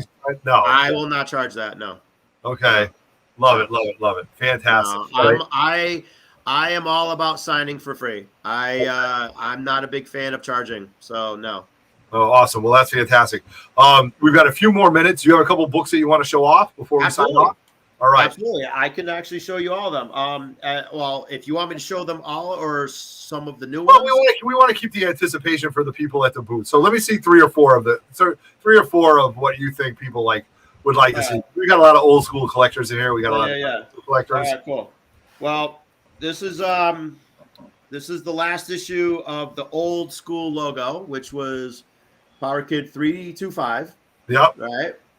And it's got my dog Fred the Destroyer. Fred was a destroyer for sure. He was a destroyer. Everett, you can attest. Yes. I decided to make him a character like a kind of a Conan barbarian kind of. Now is Snowflake named after Everett? Get out! That piece of work. You know that? Oh man. Well, I'll never tell. Should have been. I'll never tell. And then this is the cover, Everett, you were talking about, Power Kid 326, which We is love actually, it. We love it. the revamped cover. So you see the whole Marvel. Let me put these books down. So you see the whole Marvel bar on top. Yeah. Which I was a fan of always. My logo. Bart is my logo right there. So this is actually still Power Kid, but it's the Power Pals, and that's the cover swipe of Brave and the Bold 28, right? With Repugno the repugnant. Yep. Or Repulso the repugnant. Sorry. Yes, love it. Sorry. Then the last issue, which obviously we didn't have any shows last year, which was unfortunate, but I did produce a new book, and this is the Power Pals 327. Kid and Power Kid, which is a takeoff on Fantastic Four 249. Yep. Man and Superman. So I thought that would be funny to have Kid and Power Kid. Yeah. So the main bad guy is a character called Kid X. Love it. Which I love it too. I had so much fun with these last couple books. Oh, you can tell with your lettering, with your the way you did everything has just been fantastic. And just some of the internal artwork. Splash page. Yeah, there actually is. Yeah, I have a couple Look at it. Look at that, you guys. Hand drawn pages. Yep. And Everett and Roger, as you know, I do everything by hand. So this is all done by pencil, inks, colors. I use watercolor dyes. Everything is done by hand. So I had so much fun for that. So, I mean, I have 12 books out of the Power Kid series. 13 will be ready probably October. Okay. Little behind schedule, but that pesky thing called the day job. How dare you? But I also have the Interplanetary Adventures of U.S. Mail and Little Max. We love Little Max. Oh my God, he's awesome. He's awesome. One of my favorite books, and actually, he's a precursor to Power Kid. I came up with that first, and then kind of Power Kid kind of morphed over that. Obviously, Everett, Steel Dragon. Favorite character, Steel Dragon. Your sons too, right? Yes, Christian Everett loved Steel Dragon growing up. Steel Dragon, yep. Steel Dragon. Yep. Steel Dragon's actually quite popular. And then as you saw, the Sentinel, obviously right there. Yep.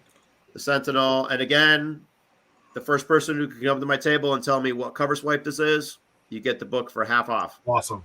Thank you. All right. Brett, What's that? No, I'm just saying you're just throwing out some amazing books that you've worked. Absolutely. And then, of course, in addition to individual books, I have trade books, and those who know what trade books are. So this is volume 1 of Power Kid. The first 5 issues are in 1.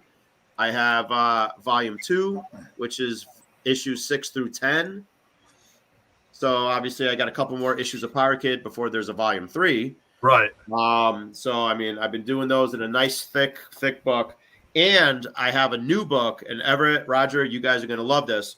I have a book called Dude, the comic art of Brett Swanson. Oh, that looks freaking awesome. Look at the cover. It's got all my books, right?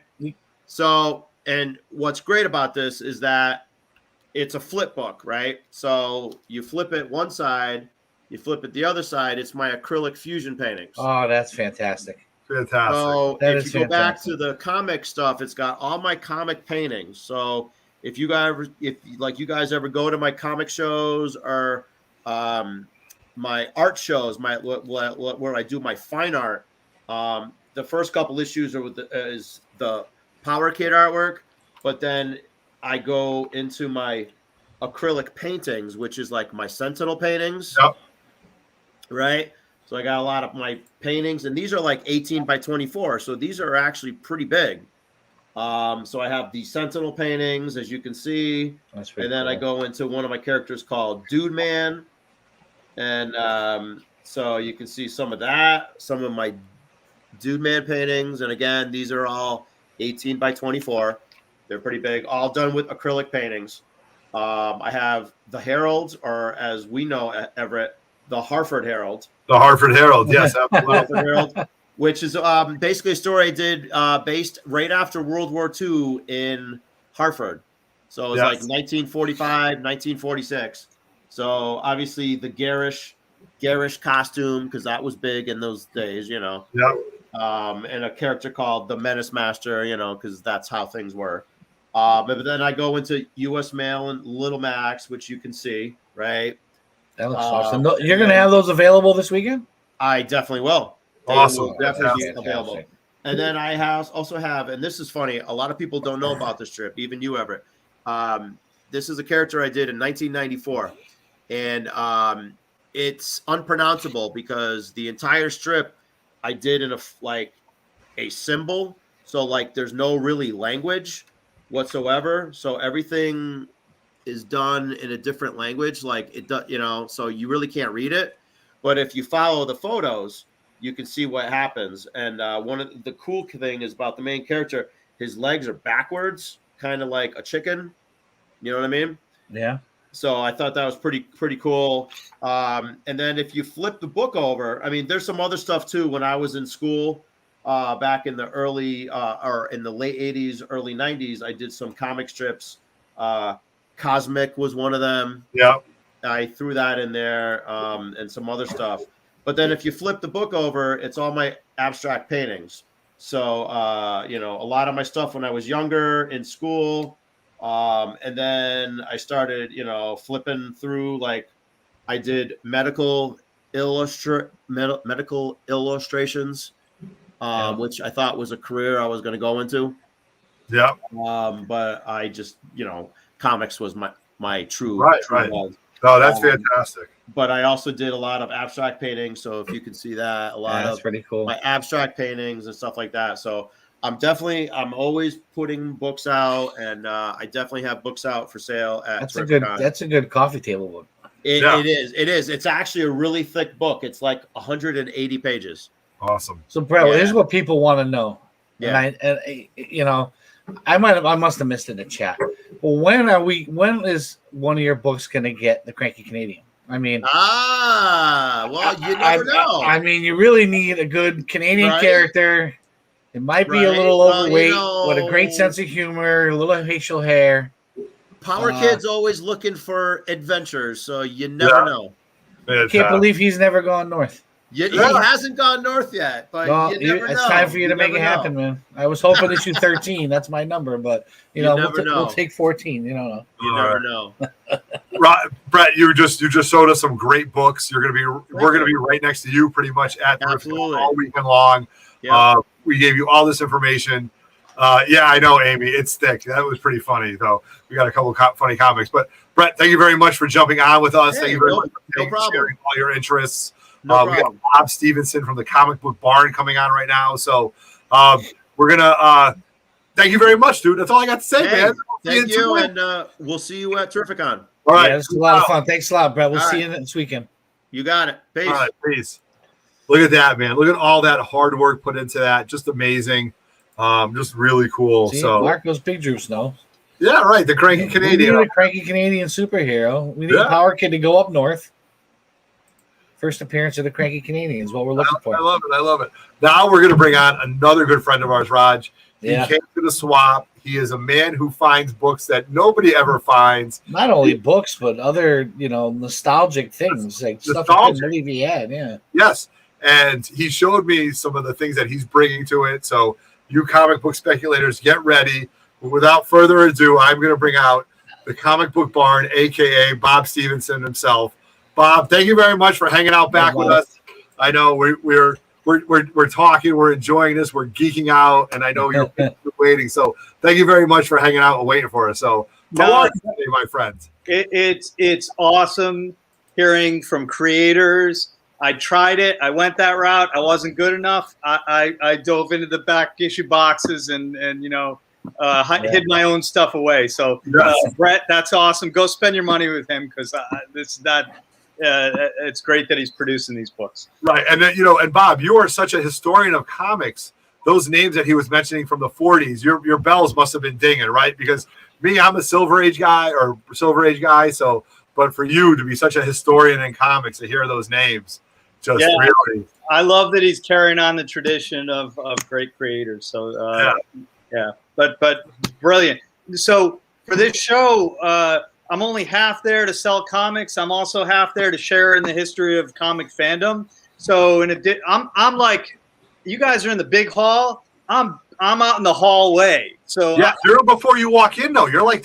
That's a great spot, Bob. I don't know. It's a risk, but I was excited about having some space to bring some cool old fanzines. They're not really for sale. There'll be a little exhibit card with each one explaining, what is this, and I tried to capture the excitement about comics before there were Comic-Cons. So these are amateur fanzines that were produced by, teenagers in the early 60s who were just blown away by Spider-Man or the Fantastic Four, and you'll see that energy and that stuff. That stuff's not for sale, but I'm really excited to share it because I want people to walk by and say, "Oh my God, I didn't know that stuff existed." Because I'm sure.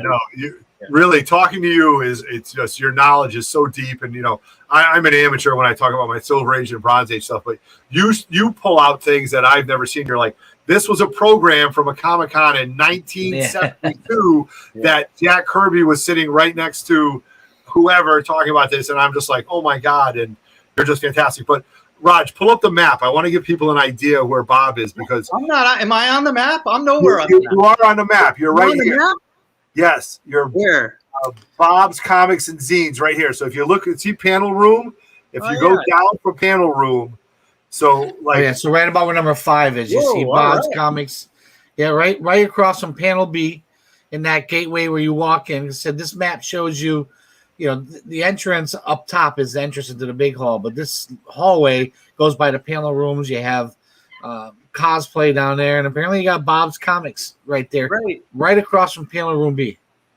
Great. I'll see everybody coming in and out of there. Stop by, talk. I have great stuff this show, sort of by accident at the last minute, but I'm there as much to talk about fanzines and comic fandom and the growth of this and how do we get to this place where we're at this amazing facility at Mohegan Sun selling like rotting paper. It's amazing. rotting paper, right? Rotting paper is worth so much money and people want it and find out. And when I have questions about an advertisement of a first character or where is this, I'll ask you a random question. It'll be a 4-word sentence, and I get this incredible write out of what Bob knows about certain characters, and it blows my mind. So, Bob, you have some things that you want to show off, or I've got a bunch. So I only brought a couple of these, so they'll go early in the show. This is an Iron Man Mego, Is it the original Mego? No way. With the Child's World stickers still on it. That's the price? Awesome. That is not the price. $299 more like it. Anyway, I got 2 of those. Those will go before the show even probably kicks off. So oh my God, I can't go down that rabbit hole. Please, I wish you never showed me that. I think the brother's probably going crazy seeing those. I broke some stuff out. I don't know. I'll show some big things first, and then some regular stuff. Yep. I got a run of Captain Britain stuff here. Yes, very popular. First Betsy Braddock. Yep. Captain Britain. The second series, and then these are the first 3 in the first series. And you've got the mask is the still mask. there. Very important on that book, and very important story about that Captain Britain. There's a Ranko story in that. There's a Claremont story in that, and that is huge right there. The fact that it has the mask. Wow. I'll have a copy of this. Is a weird book, like Comic Reader 117. Who cares? But it's got the first appearance of Giant Size X-Men #1 before Boom #10. Boom. Yes, you have educated me about really? That. Yes. No way. I got a couple copies of that. Early appearance of Nova. Yeah. Actually, his second appearance, he appeared in another fanzine I'll have there as well. What is the Comic Reader? Was that something Marvel put out, or was that like just a periodical, or what was? No, and I think Paul Kupperberg will be at this convention, and you need to talk to him about Comic Reader because he was at the helm for this thing.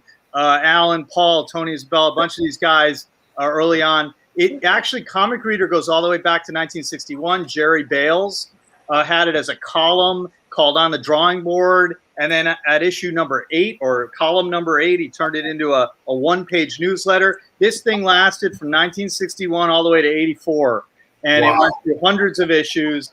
And they've got what happened was Marvel and DC would send these guys previews, little stats of what's coming up, and they would put it in here with a little description. In the case of X-Men, the Giant Size X-Men, they didn't give them any description, so it's literally just the cover of the book. They had Paul will tell you, they had no idea what it was or what it was going to be. Oh my God! So, my God! And this is several months before Foom 10. Yes. Yeah. Anyway, but talk to Paul Kupperberg. It's a complicated history for Comic Reader, and he was in there in the early 70s doing some great stuff. And I think he has a table at this show. I'm sure he does. Yeah. I brought a bunch of slabs. Got some Aquaman 1. Ooh, look at that, man. Wow. Okay. And for any of these books, the prices are basically close to GPA. So if you look up the price, the going price, I'm looking to get close to that. Yeah. Let's see here. Got a first a nice 9/6 first. Ooh, they're so hot right now. X-Men's so hot. Well, this is a good spec book because she had that great cameo appearance in was it Old Man Logan or something? Yep, Old Man Logan. And some speculation that maybe she's going to be the first mutant. But and funny story, but that's a John Romita Jr. cover too, though. So that's a junior cover with Byrne on the interior in Claremont. So that's something during that whole Byrne run. I always try to bring some old comics. I've got not all superheroes. So some Army at War. This is the classic roll call cover. Pretty rare book to see in decent shape. Decided it's time. Got a 9-0. Oh boy, you're breaking out the big guns. There you go. A couple, not too big, but some decent books. And then I think Brother Voodoo was Strange Tales' first appearance. A lot of speculation. Not speculation. We know he's going to be in the Doctor Strange movie. So and hopefully taking over the mantle by the end. Yeah. Who knows? What else? What do you want to see? Do you want to see? I want to see the Meagle figure again, Bob. Show me the Iron Man Meagle figure. I am beside myself. So that was before they put him in the bubble, right? So these came out the year before. It came out the year before. Okay, and can you just enlighten us and tell the amateur hunter, because I am a sub-average hunter compared to you guys. Where do you like, Bob? Do you, without telling your secrets, where was that found? Was that found at a shop? Was it found at a flea market? Where was? I mean, don't tell us all your secrets, but this isn't a secret. I'm proud of this. These two guys walked into a show about 6 years ago now, and they saw stuff on my wall, and they said, "We got a lot of that stuff from our dad, and I've been working with them ever since." And they keep surprising me, pulling out neat stuff, and I help them out selling it. So yes, right, wonderful. Yeah, so we've had a bunch of these. Yep. Any original Mego in the box with the Child World sticker came out of this collection that I've been working the last few years. It's pretty much the only ones on the market they came out of this collection. Their dad was real brilliant about what he put aside. So, for example, so I ended up getting a lot of stuff just this week. So I'm scrambling to price things. I don't know what'll make it, what won't. I mean, I'm hoping I'm going to bring some copies. Oh, Jesus Christmas. Oh, my God. These are newsstands. They're in 9.6. They're beautiful. Got the second printing. But this is like 6 copies, all in 9.6. We have, what is this? Tied for the first cover appearance of. Yes, the first black shoe in the label. We got a bunch of those. We got another little pile. I got 5 or 10 of these. They're not priced yet. They're not graded. Some are going to go off to be slabbed if they're 9.6, 9.8. But I'll have some 9.2s, 9.4s at the show. Hopefully, I'm working to get through these tonight. But they dropped on. Amazing stuff came out. Oh, Agatha Harkness right there. Love that book. Harkness. The Cocoon. Oh my God. First Nice. Howard the Duck. Yep. Who's this? Tundra.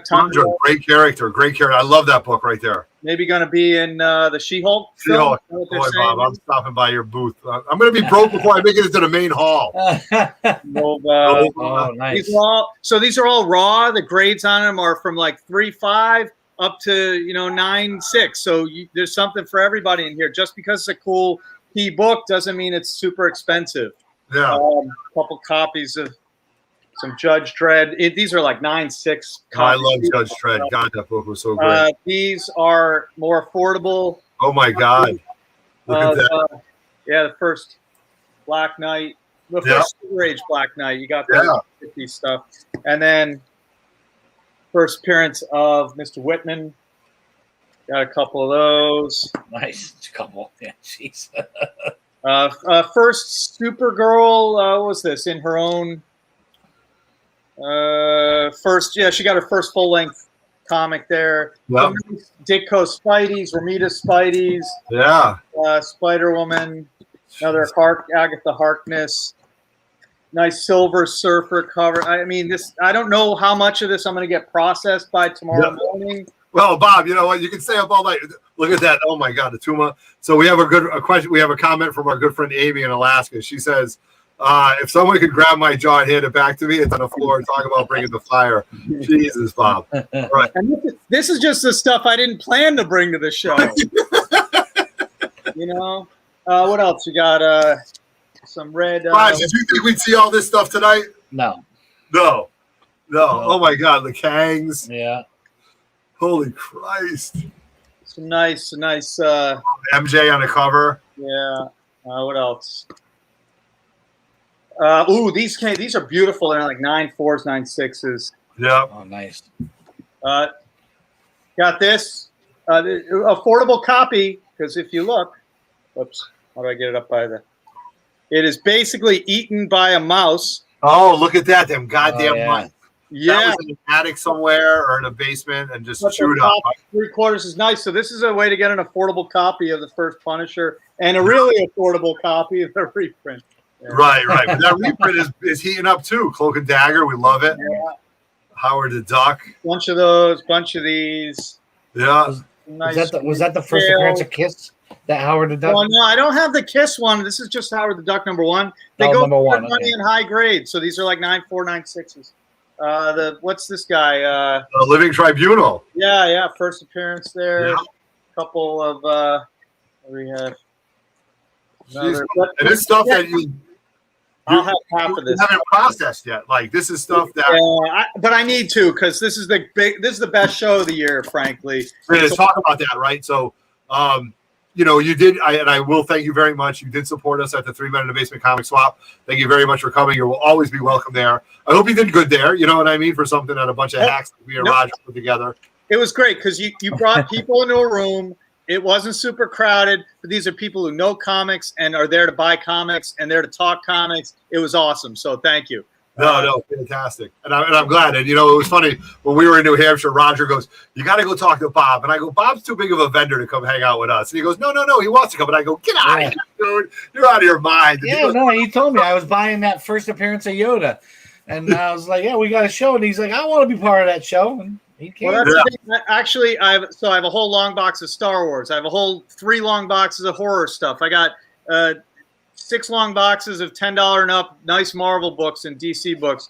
20 boxes of under $10 books. Like I'm bringing everything, and I'll have 150 pages of artwork from affordable pages at like $10, $20 all the way up to nice $1,000, $2,000 splashes and nice pages. So I'm trying to bring something for whatever you're there at the con for. Stop by the table, and I'm worried about being in the hall. I'm excited though about being in a place where there's a lot of movement, and I can't wait for this thing.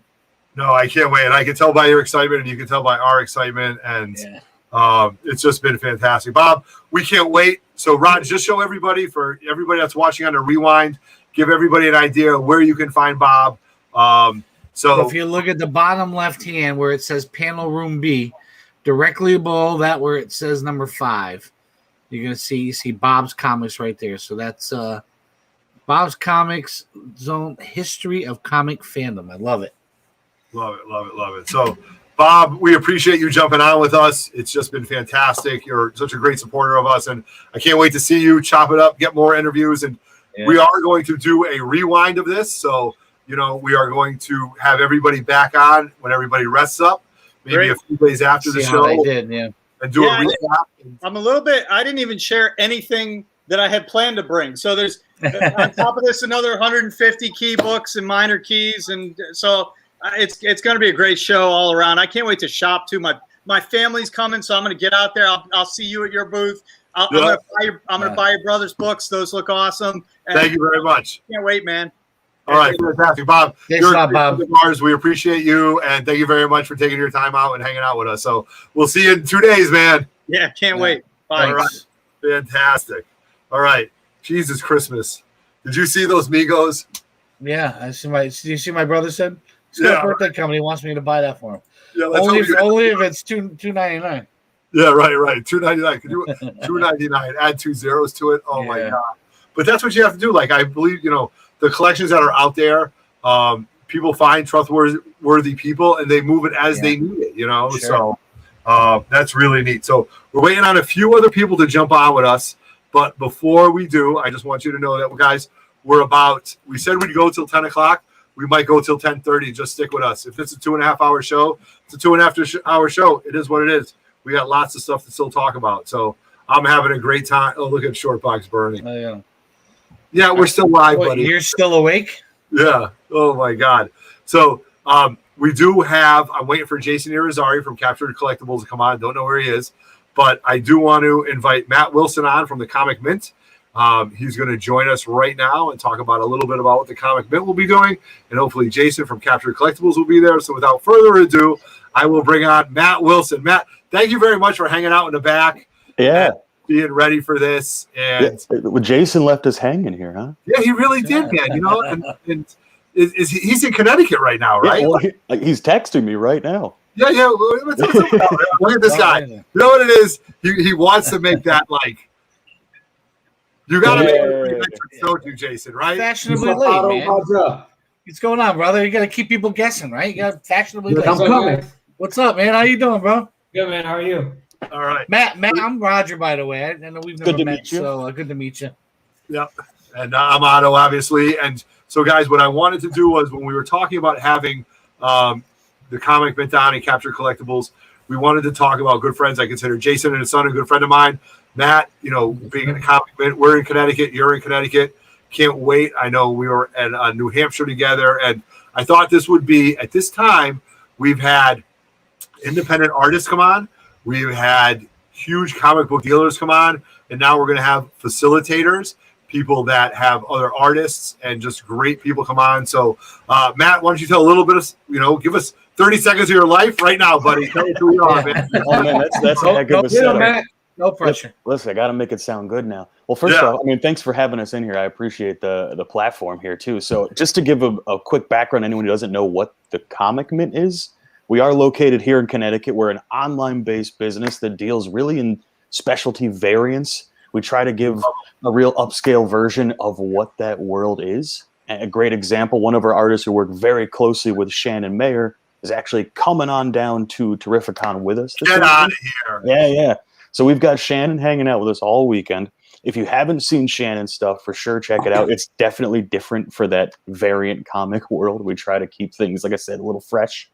Oh, Jason put on a captured shirt. This is making me look lazy. Right? Hold on a second, Matt. Look what we have right here. Look. Hey, some of the variants. There we go. Oh, man. Look at some of those variants right there. And you know what? Since we have those up on the screen, I'll use this as yet another cheap plug. We have 3 exclusives from Shannon this weekend. So we've got a metal version of his Cult of Dracula number 2, 3, and 4 that are going to be only available for Friday, Saturday, Sunday. Yeah. So. Wow. And then kind of where I fit in, since I've been rambling about the Comic Mint now too. I am jack of all trades, master of none. The technical term is creative director / operations manager / guy who yells a lot in the office. Yeah. So chances are, if you spot us at a convention, you'll see myself as well as April, who's our office manager, floating around there as well. Both of us have very subtle hair. It's easy to spot us. And then me too. And then Jason's been huge in keeping us growing with us. I mean, part of having these great facilitators and people who can witness books, when we have folks like Shannon there, for people who want to get them slabbed in signature series, you can't ask for a better partnership going. Right. So Matt, let's say I have Shannon Mayer and I want to get a couple autographs. Yeah. Do I go to Jason and his staff and say, hey, would you guys like to come with us so I can get a yellow label on this CGC book? Here's the best part. We have set it all up in booth. You don't have to leave. You don't have to go anywhere. We got iPads you fill out the paperwork on, get yourself witnessed, and off it goes, and easy breezy. At the booth. Jason, you and your staff take care of that? Absolutely. Yeah. No more of this find a witness, run around the booth. So we're right there with everything there. Right. Oh, that's Shannon going to be doing any commissions this weekend? That I don't know. That all depends on how he's feeling. He hasn't chosen to do any remarks or sketches as of yet. We've been educating him on the success of how that attracts more people, more revenue. But he chooses to do the variant, the cover art, and he'll stick to that as of right now. Right on. All right. Okay. All right. So now let's say I'm there and one of the artists I want to get a signature on, and I've got a book that I bring from my PC. Can I find Captured Collectibles and say, come find what? Is that how that works? Is that how this works? Just like that. That's how that works. It's like We'll have witnesses with us.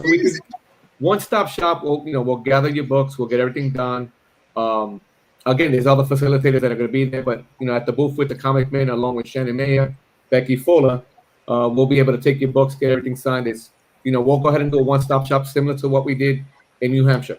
Yep. So those other facilitators aren't on 3 Men in the Basement right now. So 3 Men in the Basement, we're going to go to Capture Collectibles. That's what I'm talking about. Guys. So, I know Al Milgram is there, right? So a friend of mine reached out to me and said, hey, I've got a nice copy of Hydro Man, and I'd like Al to sign it, plus some other people. So, Jason, give me an example. So if I have 3 people on my list, if I have Al, another artist, and another artist, do I bring my books and you guys will stick with me the entire time till I have all those books autographed and then go to your booth? Or what would you suggest for somebody who needs different signatures? Like, what works best? I think one of the things we can suggest is, we can have you fill out the paperwork at the booth or do the submission online right then on the iPad, and enjoy the show. We'll go ahead and take care of everything, do the paperwork, charge you, do everything. Enjoy the show. Walk around, meet your friends, see people that you haven't seen in a long time. Let us go ahead and take care of your valuables. Once everything's signed and all said and done, we'll send you a photo. Look, your book got completed. Enjoy. Okay. Wow. That's nice and easy right there. Roger, we like that, right? We like that. We like that a lot. So from what I understand, we did a little layout. If I'm correct, Captured Collectibles is going to be at booth 319. No, Comic Mint, Raj. Where did I say that was going to be? Sorry. It's 142, 44, and 46. So basically 142. We're over by the Joe Kubert School. Oh, right on. 42. Okay. So you got these 3 right next to the Joe. Yep. So top almost far left. Yep, hanging out right next to Artist Alley. Oh, top right. I mean, top left. Top left, right? So like as before, if you want to know where that is for where the entrance, you're coming in on the right. You go right against the wall, just past the Joe Kubert School, and you guys are in these 3 booths here, right? Yep. Yeah, and just to kind of give you an idea, so this is our first show with kind of a new booth layout. We've got those 3. What you'll find is if you're coming from the front of the show, headed in, the very first thing you're actually going to see is the Captured Collectibles table facing at you. Shannon will be L'd right off of that, and then you'll find all of the Comic Mint retail on that side. We have literally gigantic banners. I don't think it's possible for anyone to miss us at this point. I built it in our parking garage the other day and made a lot of the lawyers in the building unhappy. Will you have some of these books there We available will. for Shannon to sign? So we have a ton that of Ghost Shannon's Spider. books themselves. We also have a bunch of stuff that's pre-slab too. So if you're sitting there going, look, I want to just grab this and throw it in the personal collection, Yeah. you have that option available as well. Oh, that's awesome. Oh my God, that's fantastic. Yeah. Now, I will say this too. Besides Shannon, although she's not going to be at the show, we do have another exclusive coming to the show from Chrissy Zulo, who's another great Connecticut artist. She's did a We Live #1 for us as well too. We have a Virgin variant that's coming out just for this show. Oh, nice. Yeah. So you can buy that at your booth. Yep, we'll have it sitting right there. It's limited to double check my brain now, but it's 300. Okay, we love that. Right. So I'm going there first, I guess. Yeah. I'm actually here. Let's see if it'll. Here, well, I apologize. You're going to see a bunch of junk on my screen, probably, but that's okay. No, this is really, really neat. I mean, it's so I wanted to bring on you guys because we've got we've got Shannon Mayer, we've got Capture Collective, we've got the Comic Mint, we've had 2 huge dealers, we've had local independent artists. Jason, so just to give you an example, my brother Brett, local artist, independent artist. If I wanted to have 2 or 3 books signed by him, right, I could give you the books, and then you could facilitate that for me also. Absolutely. All right. Or we can have somebody go with you, get them done, and bring them back to the booth. Yes, like Junior over there, right, or down right there. Your brains are the muscle, right? He's the muscle. Yeah, Junior right on this side. Yeah, he's the muscle. So.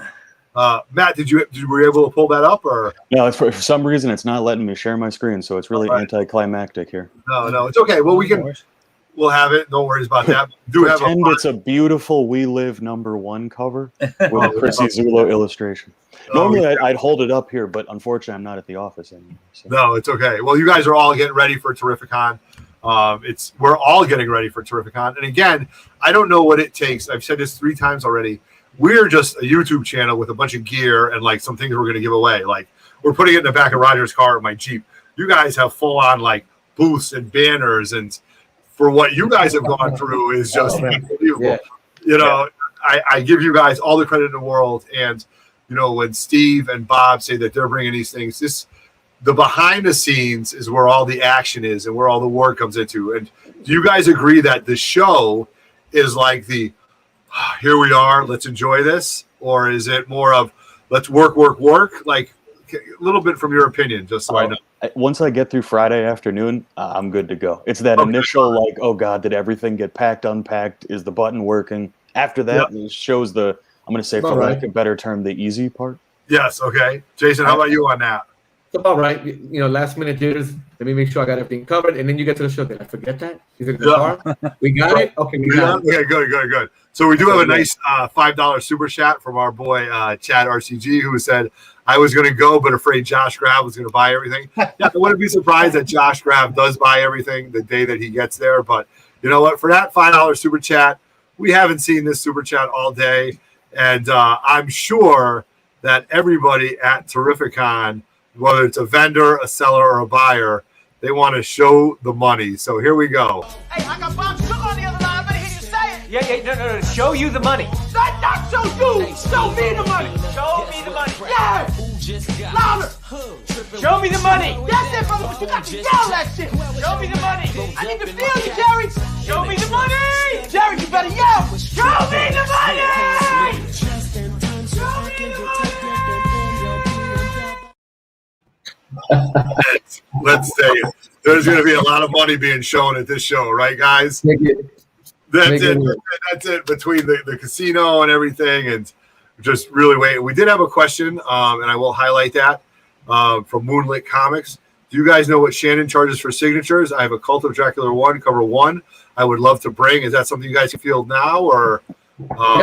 Yeah. So if you're doing just Raw, it's 10. If you're looking to do CGC Witnessed, it's 20. Oh, perfect. Okay, great. Fantastic. That's amazing. If you want it Matt Witnessed, it's 150. Yeah. A little extra. A little extra. Fantastic. So that's just been really neat, and we're excited for this. And just to have you guys here to talk about what everybody's bringing it's just been fantastic, man. And to the Comic Mint, the last show you guys did was New Hampshire, right? Yeah, New Hampshire. Right? Jason was there. Yeah. Yep. And then Jason, you were just in Las Vegas, right? Actually, no, it was LA. I was at the Torpedo. Oh, it's LA. Okay, I'm thinking about the big store in there. So, can you?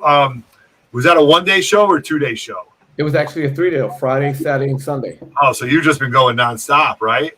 Got home Monday, settled up with work, flew out Wednesday morning, 3:30 in the morning to the airport. 5:30, I'm on a flight here. Yeah, that's it. Well, the comic grind never stops, so that's fantastic. Fantastic. Checking in, will you guys be at Mohegan on Thursday? Like setting up Thursday? Is that your plan?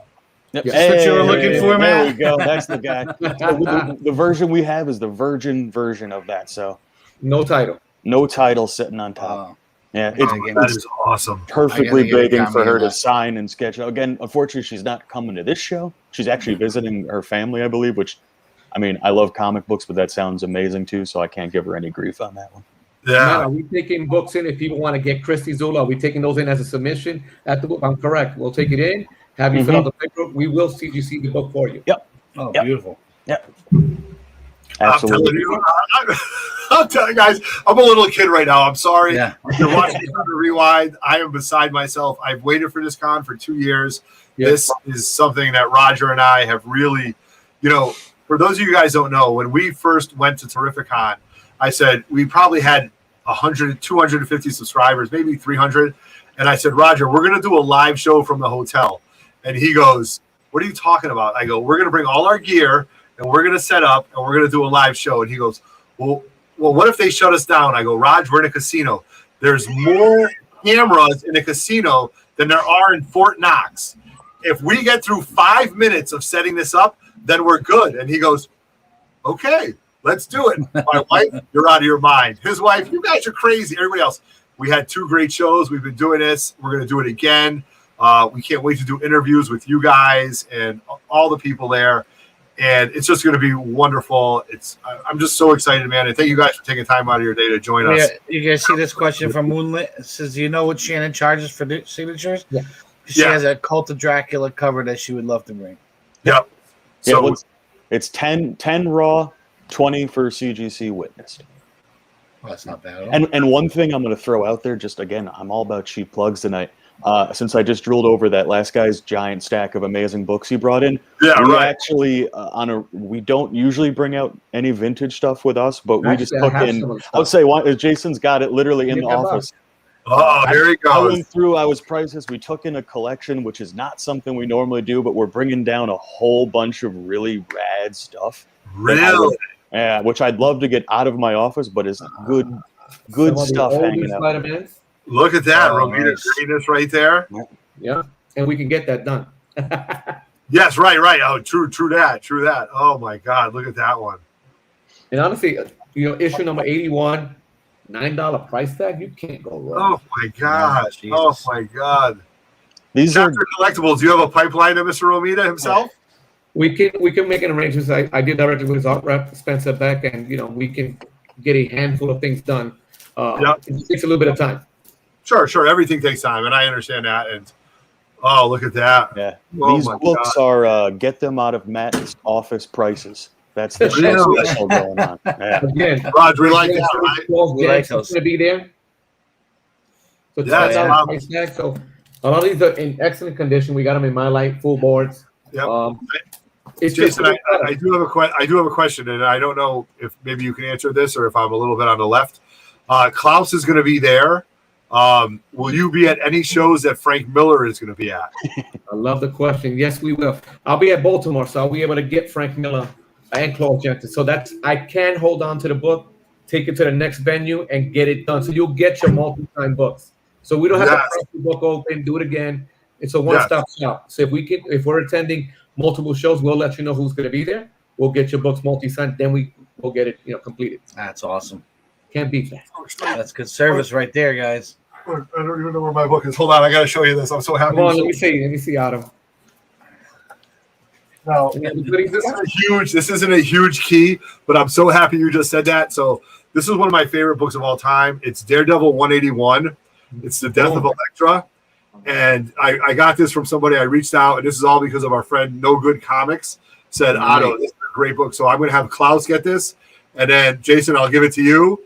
I'll let you take care of it and have Frank sign it. And then this is going to be a grail in my PC just because this is such a great book for me. When I was a kid, it was iconic. I read it all the time. And it was when Daredevil cracked after Elektra died. And this is just phenomenal. So, okay. So let's just start that.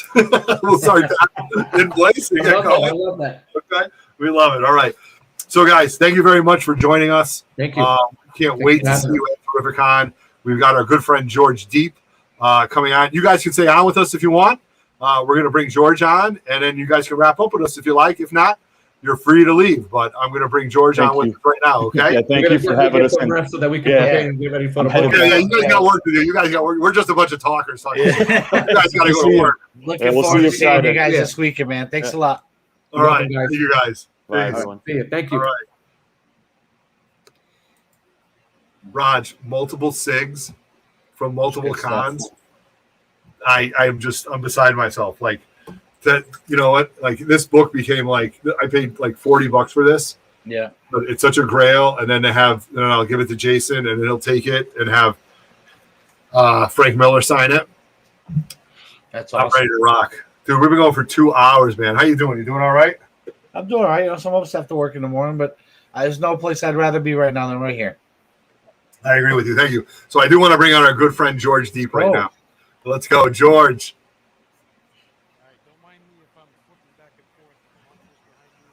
We can't hear your audio. George, pump up your audio a little bit.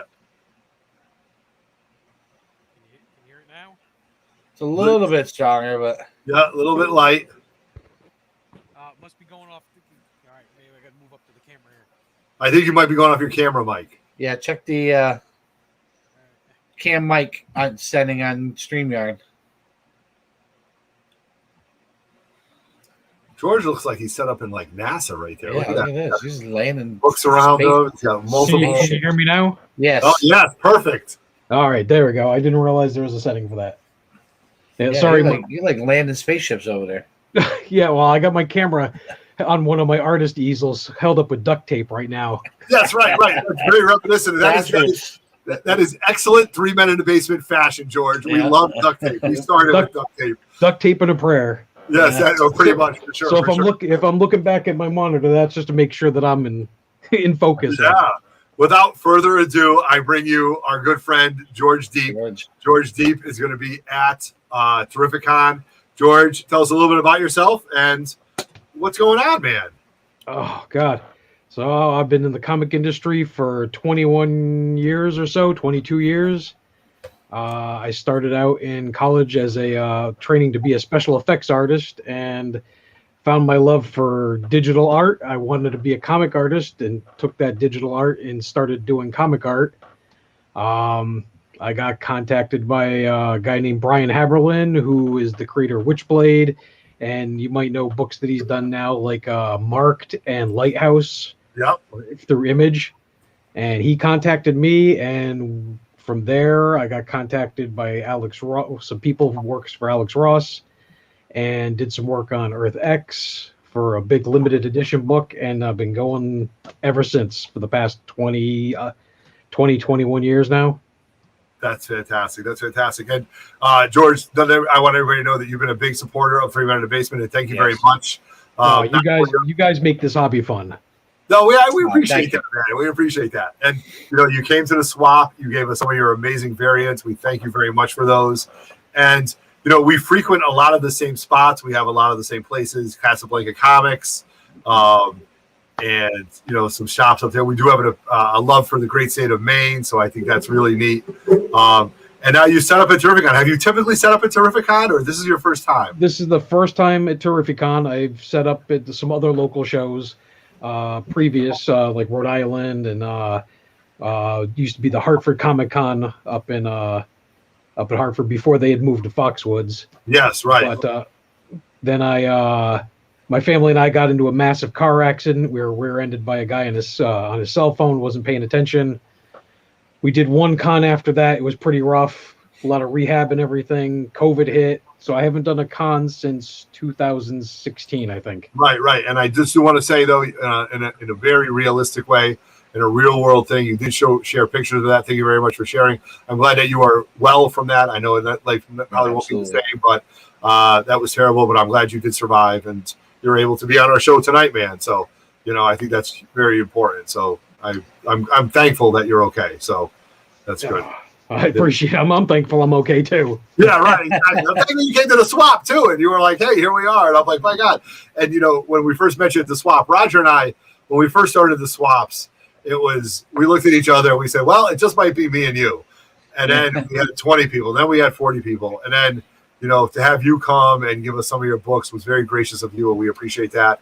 And now that you're at Terrificon, it's really neat. So when we had reached out to you, let me see. Raj, did I do a banner?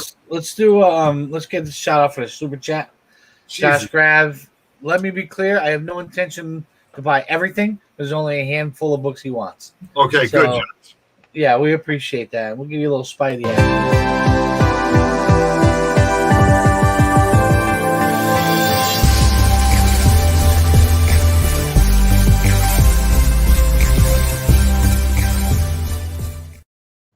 Shout out to Josh Graff. Shout out to Doug Bratton for popping in to say hello. Thank you very much, Doug. Right. So we have, So B1. George, did I do that right? B1? Yep, B1. Right. So I'm almost completely polar opposites of you guys. Yeah, right. When I was looking at it, I was like, my dyslexia, I was like, is that H1 or B1? But so you're on the complete opposite side of Artist Alley from us. Yep. If you look at the other one, I think you've shown the other one there. Oh yeah, right under the letter E, under Artist Alley. Where it says Artist Alley, just underneath E, across from A1. But Right, you'll be next. You're going to be right next to the Capture Collectible guys. Oh, that's fantastic, right there. So the Kubera School, the Capture Collectibles, and then George Deep. That's phenomenal. So George, I know you're a hunter, you're a collector, but you're also a great artist. We did show I did bring up some of your books to show, or some of your covers to show. And if you could tell us just a little bit about them, That would be really fun. We've got this one, which I pulled up, and I thought this was really neat. Fear University. Yep, that's what I'm working on. I've been working on that since we got into right after we got into the car accident. I decided to start working on my own creator-owned book, and so I've been sketching these characters in sketchbooks and on placemats and whatever I can find while I'm out and about. And it wasn't until just after the 3 Men in the Basement comic swap, my wife and I were talking about doing. She says, maybe you should consider doing this as an actual book. Yes. And so within the past, I'd say within the past month and a half, I put together that cover. I also put together the. Let me see, make sure I'm in the camera here. The actual book. Yep. It's a 12-page preview book. Nice. We're going to be running it. It's $5.99 normally because of the printing cost. It's very limited. I'm only doing 100 copies of it. Gotcha. But at the show, it's going to be $5, and then I'm also going to be doing a Fear University bundle. Okay. I got prints. I've got buttons. I even got pens made up. Nice. Pens and stickers and all kinds of stuff. And we love that. So Fear University, these are bad to the bonehead. That is the story of my life. Like, if my father, God rest his soul, saw this, he would say, "That's you, Hillman. That's you right there. Bad to the bonehead." But I am one to throw humor into everything. So for the Cranky Canadian, it actually says on the cover price, it'd be $5.99, or for people from Canada, it'd be $14,527.32. So just for the moment that I'm at your booth, I'm not Canadian. But I do that. I throw as much humor as I can into this. It's basically, if you took all the best horror magazines and books from EC up to Eerie and Harvey and EC, Eerie, a Creepy magazine, and you shoved a Mad magazine in the middle, that's what this book is going to basically be. So it's a story about a small town called Wormwood. They've got an asylum that's converted into Fear University, or FU for short. Oh my God, I love it. And there's going to be stories based on the characters that are on the cover and stuff. That's very cartoony. But I also am doing backup stories. So this, I don't know if you can see this here. This is one of the pages I did. So that's so not everything's going to be cartoony. Yeah. And so that some of these pages will be at the show. Here's the splash page from the bottom. Let me just make sure I'm in focus here. Yeah. So that's that one I did just for the preview book. So that'll be there. And here's one of the prints as well. Oh my gosh. The printing company that I had to do these did an amazing job. It was a surprise. I expected those prints to be white bordered, usually because they take the artwork and they scale it down to fit onto 11 by 17. But they did it full bleed. I showed up to pick them up, and my jaw hit the floor. Nice. And I'm also going to have some of my older stuff as well.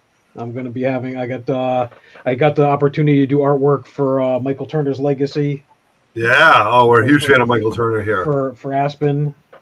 And then I still have a handful of copies. I got the Vampy Digital that you guys got copies of. Yes. Yeah. And then I found some copies of the Vampy Digital preview book as well that came out just before that. And I'll have some other original art, prints, things like that. I'll be doing commissions. As a matter of fact, Jay from Pressable Defects contacted me, and I'm doing a very large commission for him for the show. Really? Yeah. Oh. I would show it to you, but he asked me not to show it because he wants to see it in person at the show, so I don't want it to be online and have him see it in advance. Yeah, right.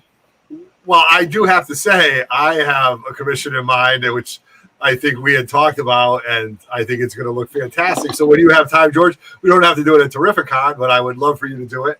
And you actually came up with the idea, and I think it was really neat. So I'll give everybody an idea of it. So I have a Captain America blank variant. And for those of you guys who don't know, I'm a huge Phoenix fan, and I've been doing Phoenix in different versions. So George and I talked briefly. We'll talk a little bit more about doing a version of Captain America as Phoenix, or Phoenix as Captain America.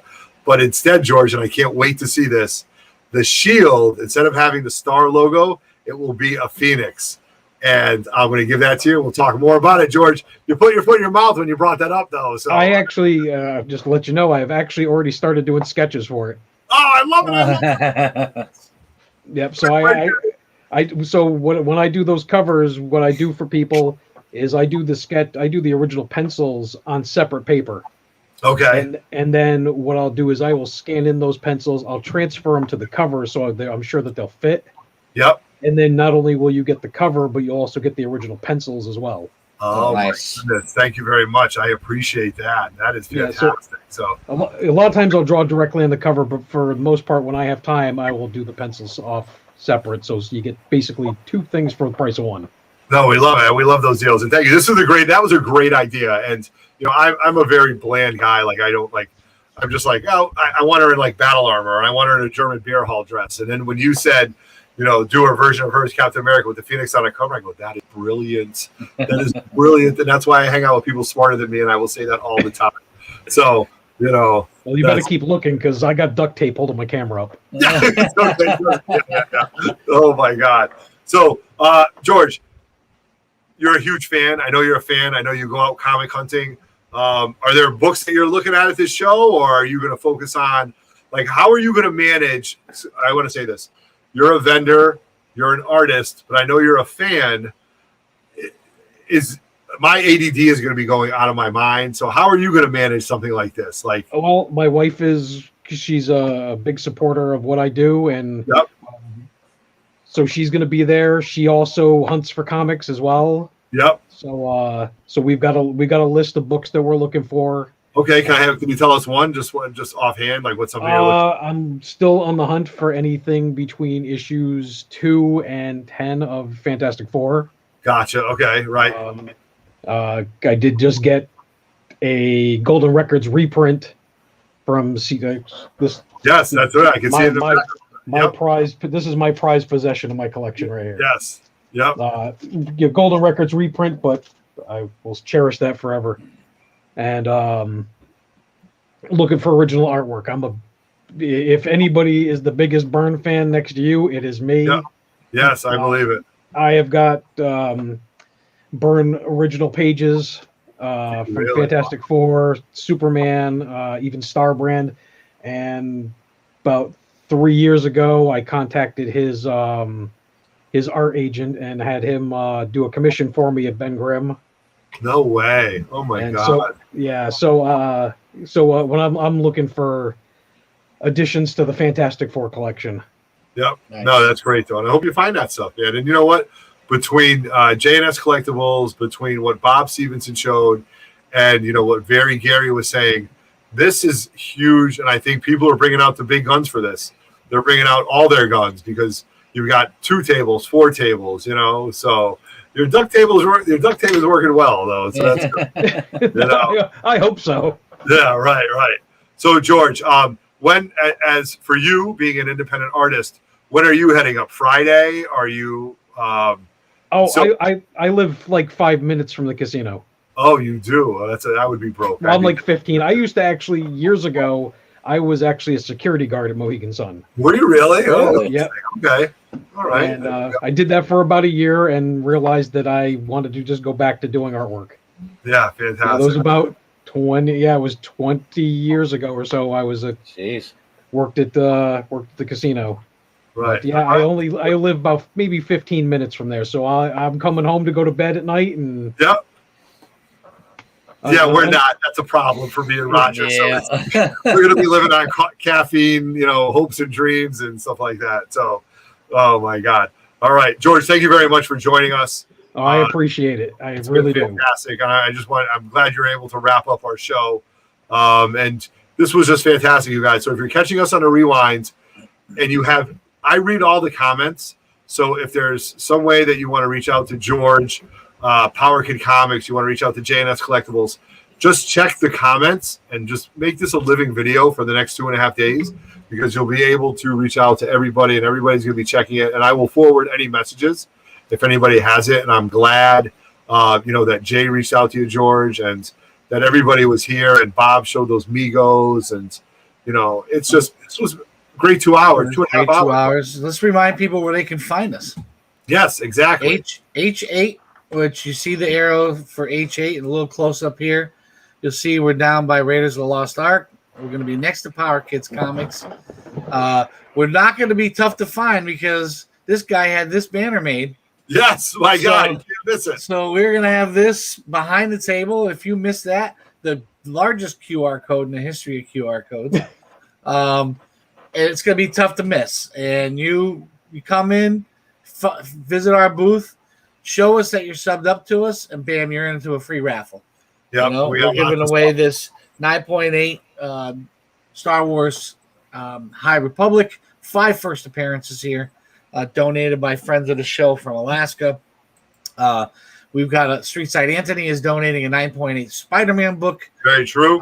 I'm giving away this Spider-Man book.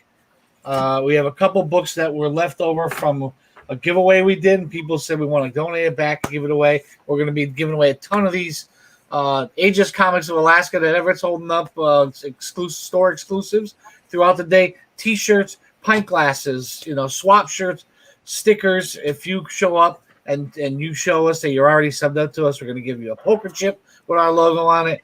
We got so much shit to give away. It's going to be nuts. So make sure you come visit our table. Make sure you visit all the people who've been on our shows Wednesday, Friday, tonight. Make sure you go see George, have him do a commission or something. Brett, Power Kids Comics, right next to us. Just come visit us, man. We got so much shit to give away. We don't want to bring it home. We don't want to bring it home, and especially I don't want to bring home Otto's Raw Dog mystery boxes. I mean, 25 mystery boxes. They're going to be $50 each, you guys. They're 5 Raw comics, guaranteed up to more than a $50 value in each box. I'll have those, so please come find me. I'm going to be moving those, and that's it, Raj. George, we had a great show. My God, I'm so excited. Fantastic. Absolutely loved it. Thank you for having me on.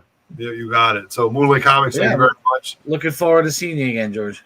Yeah, it's going to be fantastic. So, Raj, I'm going to wrap up. Yeah, man, let's wrap it up. All right, so on behalf of 3 Men in the Basement, we have George Deep, we have Roger Levesque. David Cave is busy right now. We will be at 3 Men in the Basement. We will be at Terrificon. We are 3 Men in the Basement, booth H8. 3 days. We've got lots of things planned. You guys know it. Lots of live shows, lots of videos. Come up to us. Tell us who you are and your Instagram or That's YouTube. right. Please. Tell us what your handles are so we know who you are. That's right.